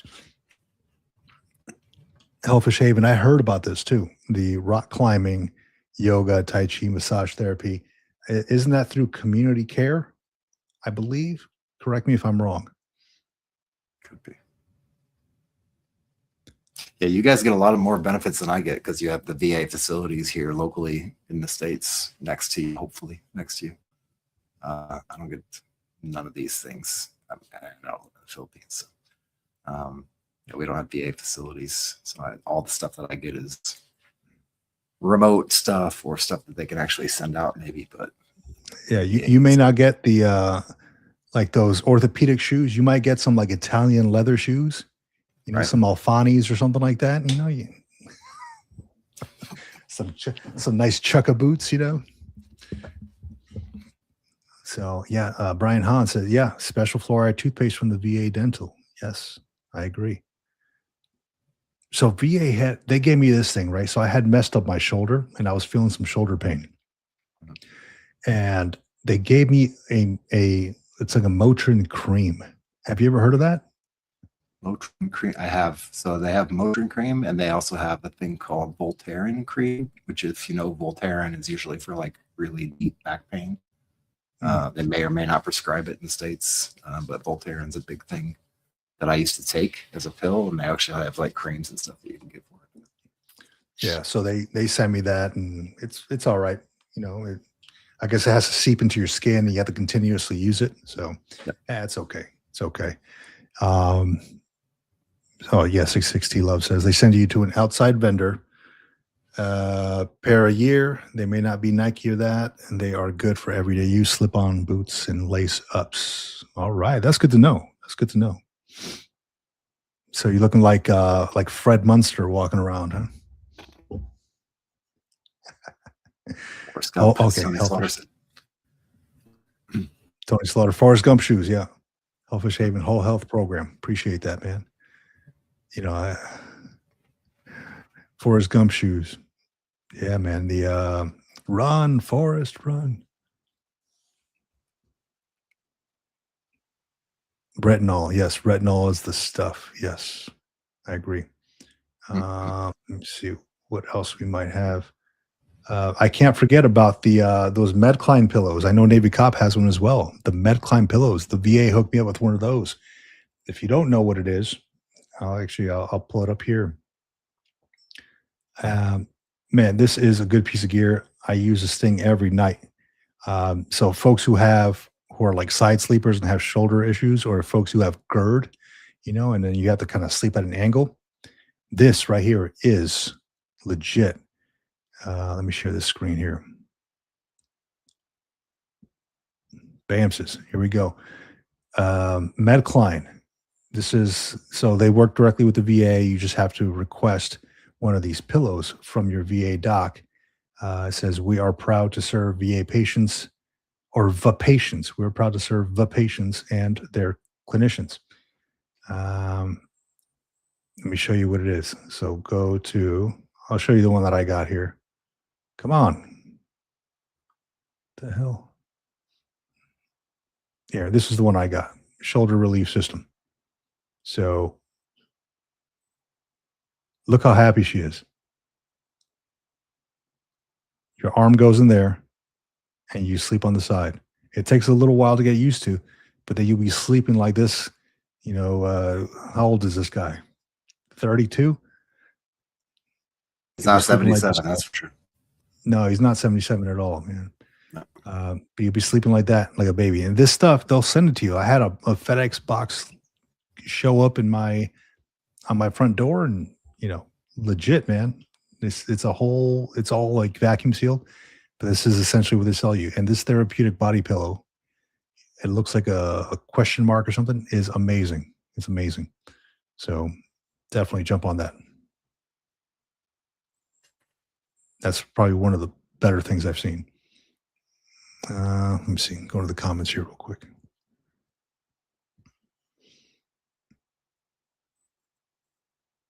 On TikTok, I see benefits that are not conventional, like red light treatment and other treatments all the time on that platform. Colombia has a community of veterans and doctors that work with the VA. Oh, look at that. So TikTok is good for something, I suppose. Hellfish Haven, do you dance on TikTok, man? Nah, Hellfish Haven isn't the TikTok dancer type. No? Nah. He's gangster, man. Too gangster for that. He's too gangster. He don't dance. He just pulls up his pants and does the rock away. Lean back. That's it. Lean back. Except So I lean front. If you lean front, you might fall over. Yeah. I'll tell you what I'm going to do. I'm going to do a drum roll. I'm going to give my age, and then I'm going to take my old ass bladder and go take a nap after that, and call the wife before it gets too late in Italy, because you know how many hours behind I am now. Yes. I'm now feeling your pain, dealing with me on the other side of the world. No, it's all good, man. It's good talk, good chats. Okay, so with can we put sounds on this thing? I can. I got you a drum roll. You ready? Go ahead.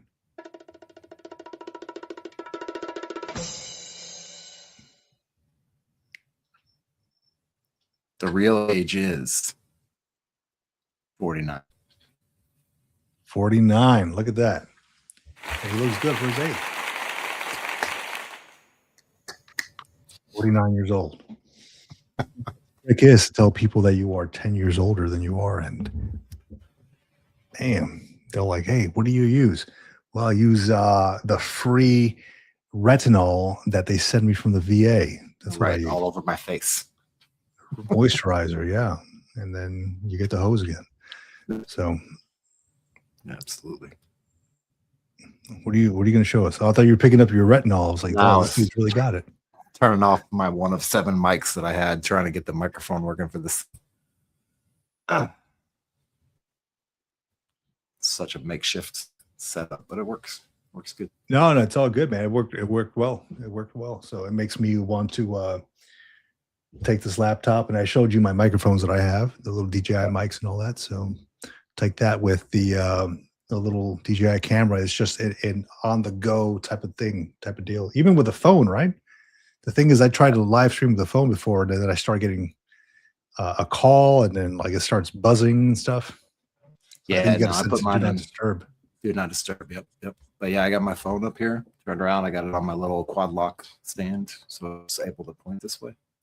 I got my Good. little my magic microphone that I carry with me anytime, everywhere I go. My little Rode mic.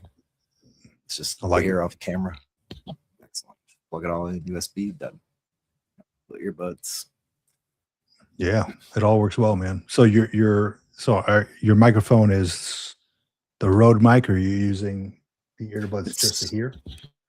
The earbuds are just to hear, and then the Rode mic is Oh, just it's a USB shotgun mic. Probably got a little feedback. Little shotgun mic. Gotcha. Yeah. I was considering a shotgun mic too, instead of this thing, one that goes like right here.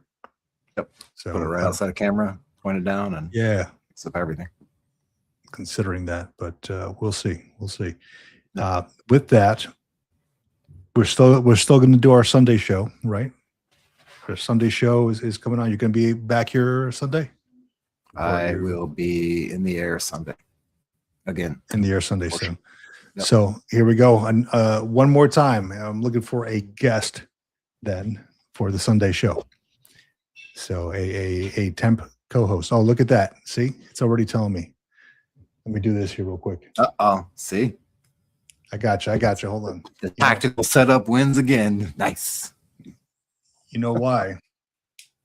Yeah, Hellfish. why? And actually, I think you might already have our email, but yeah, if you want to come on Sunday, man. Are you going to do like a round robin thing, or are you just going to have a one-time full-time host? I think I'll do what I did last time. I brought somebody on for I brought somebody on for about 10 minutes at a time. Look at that, man. Something about the Sony camera, man. I might have to move over to a Canon or something. Oh, I mean, I use it. It works good. Not bad. Yeah. Yeah, you probably plugged into the USB-C for the output for the video feed, huh? I am, yeah. That's why you got to use the HDMI out, and then it'll run forever. See that? Learn something new every day. But yeah, what I'm going to do here is every 10 minutes or so, bring somebody else on, and then we'll talk, and then kind of round robin thing, duck goose or whatever the hell you call it. And that way we can talk to a bunch of people. So if you want in, Hellfish Haven, man, just show up Sunday. You know the time, 8 a.m. Pacific time, and I'll be there to bring you on the stage. Send me an email. Homebody Miss Katie, welcome. Happy Friday. Happy Friday to you as well. Happy Friday to you as well. Yeah. If you haven't already done so, please, if you have Facebook or Meta or whatever the hell they call it today, sign up to the military retirement group. Military retirement group. You don't have to be retired, but you do have to have some kind of affiliation with the military, right? So veteran, etc. Active duty, doesn't matter. Doesn't matter if you did 4 years or 40 years. Doesn't matter if you are retired, reservist, or whatever. Jump on there. A lot of good information on there. We're about 3,000 folks strong so far in that group. So we're trying to grow it. Hold on a second. Yep. Just registered, registration approved for WebEx webinar, Gulf War exposures and health concerns and class of veterans, class 4 veterans. Interesting. Nice. There's some lady just showed it to my door here, and I just shut the window on her. She's trying to talk. Or not. Just shut the window on her. I'm like, get out of here. I got a no soliciting sign on my door. I'm like, why are you still here? Okay, I cut you off, man. No, you good. Homebody Miss Katie just registered for registration approved. WebEx webinar, Gulf War exposures and health concerns, a class for veterans. Oh, can you share the link to that, Homebody Miss Katie? Please.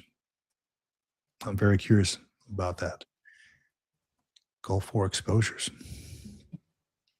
So sign up to the military retirement group on Facebook, please. Good group of vets on there, good group of folks sharing good information.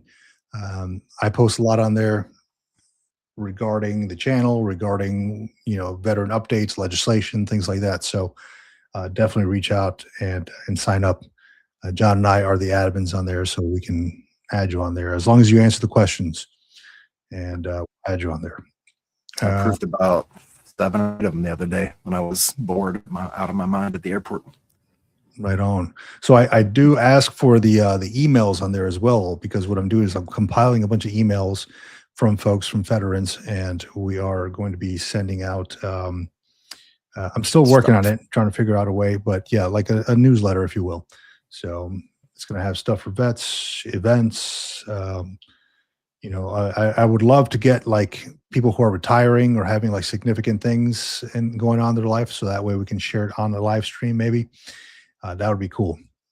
So updates to Veterans and Coffee meetups and things like that. Just did one not too long ago here in San Diego. Had a Veterans and Coffee meetup in person, which is awesome. Let me see. And where else are we? Streaming here on the Green Logbook, streaming on Military Retirement Podcast, streaming on Facebook. Shout out to our sponsors. Can't forget about them. Our sponsors, MBMT Financial. Josh Cantrell, retired Army, runs a financial strategy firm, and he can get you up to speed on getting your finances in order. He's been on the show many times. Check him out, MBMT Financial. Check out amfilife.com, American Fidelity Life Insurance. Just had the VP, Executive Vice President, on the show this past week. So talked a little bit about the lineage, talked a little bit about what they do, about life insurance and how important it is for vets and active duty service members. So definitely check out amfilife.com. And who else? I think we're good. Let me see. Oops, sorry. All good, all good. I told this Air Force veteran about the Green Logbook. Awesome, man. I truly appreciate you getting the word out. We do a coffee and camaraderie each last Saturday of the month in North Attleboro, Massachusetts, for vets and families. Welcome. All right. Right on, man. Right on. You ever thought about streaming those things, those Veterans and Coffee meetups? That'd be cool. That'd be pretty awesome. Videos, board games are there too. Yes. I like that. So, yeah, with that, John, I don't want to keep you, man. I know you got to call the wife and all that good stuff. I know you got things you got going on. Yep. I could stay here a little bit longer, but I also have things going on too. I always mention that nobody tells you about it, but when you sign up for your GI Bill and to use your GI Bill or VRNE, the one thing, it's all fun and games until you actually have to go into class.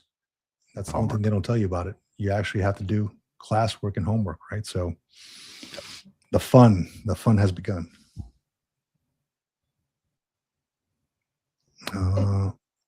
Before we go, I'm just reading this here. Would it be good to start a YouTube channel discussing PFAS and veterans? Remind me, what is PFAS? Remind me, please. I'm drawing a blank here. Good to see you too, Brent.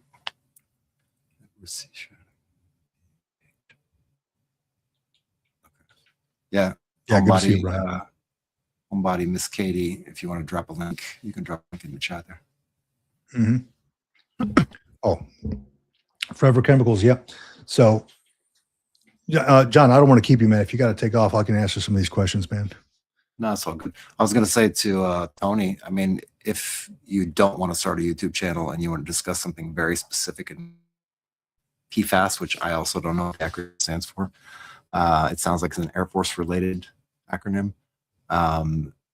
We would love to facilitate for you. If you record the stuff, you can give it to us and we can post it and create a separate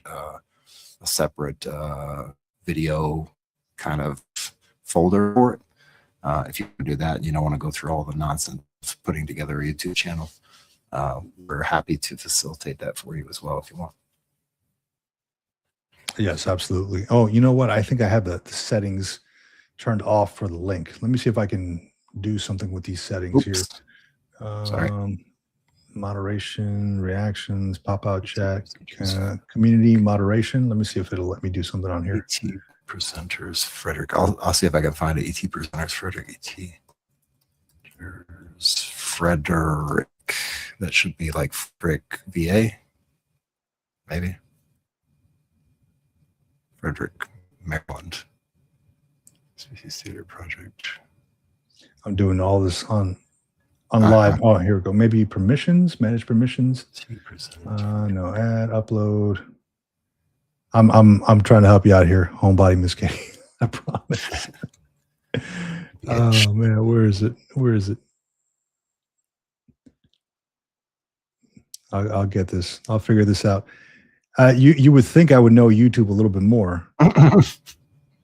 You would think I would know how to navigate this stuff a little bit better, but I really never have to go into the settings here. Comments on, usually channel guidelines.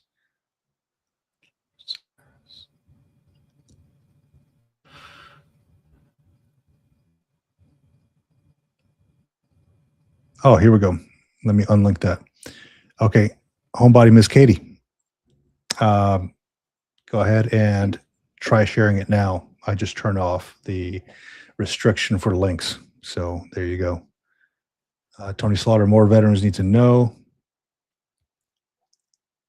How do I get on your channel? I can tell you what I know. Okay. Well, we can do it. So this Sunday, I will just post the link up on the chat. So come on this Sunday. I'll post the link up on the chat. You can jump on. We'll talk for 5-10 minutes about what you got, and yeah, you can share what you know. I would say that if you're starting a YouTube channel, if you want to keep the conversations going, and you want to make sure you have new content every week, it would have to be something that maybe you're very passionate about, or you can speak long-term about. If it's just something like one video that you want to get out there, I suppose you can start a YouTube channel for that. But you know, the idea behind the YouTube channels is continually updating in order to get in front of a lot of people in that audience. What's going off? Oh, exposures and health concerns. It's no, that was my time. It's time to moisturize. I got to put the lotion on the skin.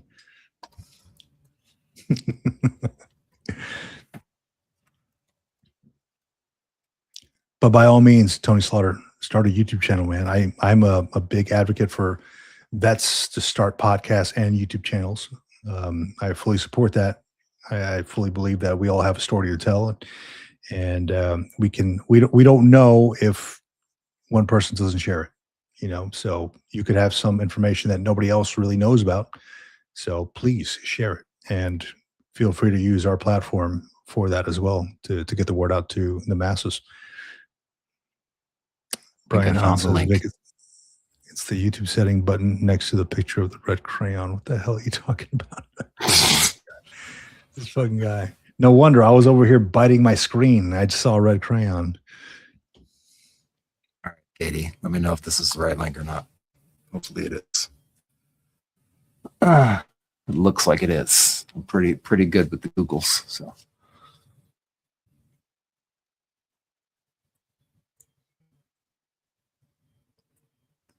Gulf War exposures, health concerns. Okay, I think that's it. Shadiac. Yeah. Hey, Tony. I mean, like I said, if you want to put together the material, the information, if you don't want to get on camera, or you do want to get on camera, if you want to record it, you don't want to record it, you know, you can record it and then send it up, or again, start a YouTube channel if you want to sit down and figure out how to put a YouTube channel together yourself. We're both available at various random times. So, yeah, man. Yeah, absolutely. Thank you. What's up? Squirrel? I hear a vacuum. I hear a vacuum. Oh, perfect. No, good. Yeah, homebody Miss Katie, thank you for sharing that, and John, thank you for posting that link there. Truly appreciate it, man. No worries. Yeah, Tony Slaughter, man. Sunday. Well, I'm going to be on Sunday. John will be out of pocket. He'll be doing some traveling. As always, the show must go on. So Sunday, 8 a.m. Pacific time will be the time that I'll be on. Yeah, as long as you come on, and I'll give you a platform. I will share the link, and then you'll be able to jump on for a few minutes and talk about what you got to talk about. All good. I think an organized group of people to run tests and such. Okay. Well, I mean, no, are you going to be running tests on the live stream, dude? testing. No, I think I understand what he's saying. But yeah, you're surrounded by people who can help out. Navy is also a great resource for putting things together and making things happen as well when he's got the time. That's absolutely. And I will say, put it on your calendars, though. Put on your notifications. Subscribe to the channels, both the Military Retirement Podcast and the Green Logbook. Make sure after you subscribe, turn on notifications to get notification when we're going to be on. Sunday, 8 a.m. Pacific time for the Military Retirement Podcast, streaming on the Green Logbook as well, and Facebook, LinkedIn, all these other channels. And Monday, I will be on a live stream with Dr. Sharma. So you all may know him as he runs a veteran YouTube channel called Concise Psych. I will be on a live stream with him on Monday at, I would say, 10 a.m. Pacific time, 1 p.m., 10, 11, 12, 1. Yeah, 1 p.m. Eastern time. Talking about veteran stuff, talking about our YouTube channels, talking about behaviors, mental health, all this good stuff. This man is an Air Force veteran, psychologist, and he also is an expert in DBQs. So bring your questions, come along for the conversation, and share some coffee with us. Did I miss a bunch of comments? What are these people talking about? Yeah. We're having some banter, which is a good thing. I took a blip. Yeah, he's good. Yeah, I like. He just gave me a call today. We got on the phone a little bit and talked about what we're going to talk about. So good stuff. He's going to be doing the thumbnail. So I'm like, hey, your thumbnail looks cooler than mine. Do the thumbnail. He gave me some insight on what he does and his whole process. So it's always fun to connect with another YouTuber and see what they're about and how their battle rhythm looks like. Yep. And form on Veterans Day.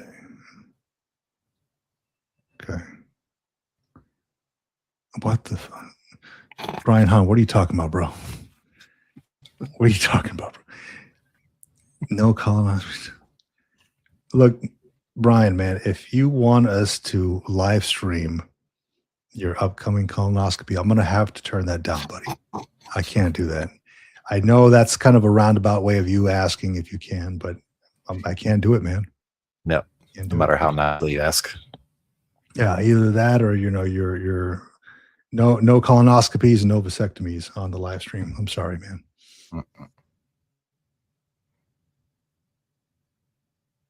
All good. Yeah. All right, everybody. All right, John, man. Thanks everybody for hanging out with us. We had a good time today. I had a good time. I don't know if you had one, John. I'm sure you did. Amazing. Yeah. So always good and great to actually connect with you, John, on non-Sunday day. So what better day than a Friday, right? Everybody's at a regular time. That's a common time. At a regular time, right? Like I don't have to. Same time zone. I'm not just wiping the crust off my eyes in the morning and stuff like that. You're not just you're in your pajamas, live streaming, getting ready for bed. Chilling. Yeah, man. So no, all good, man.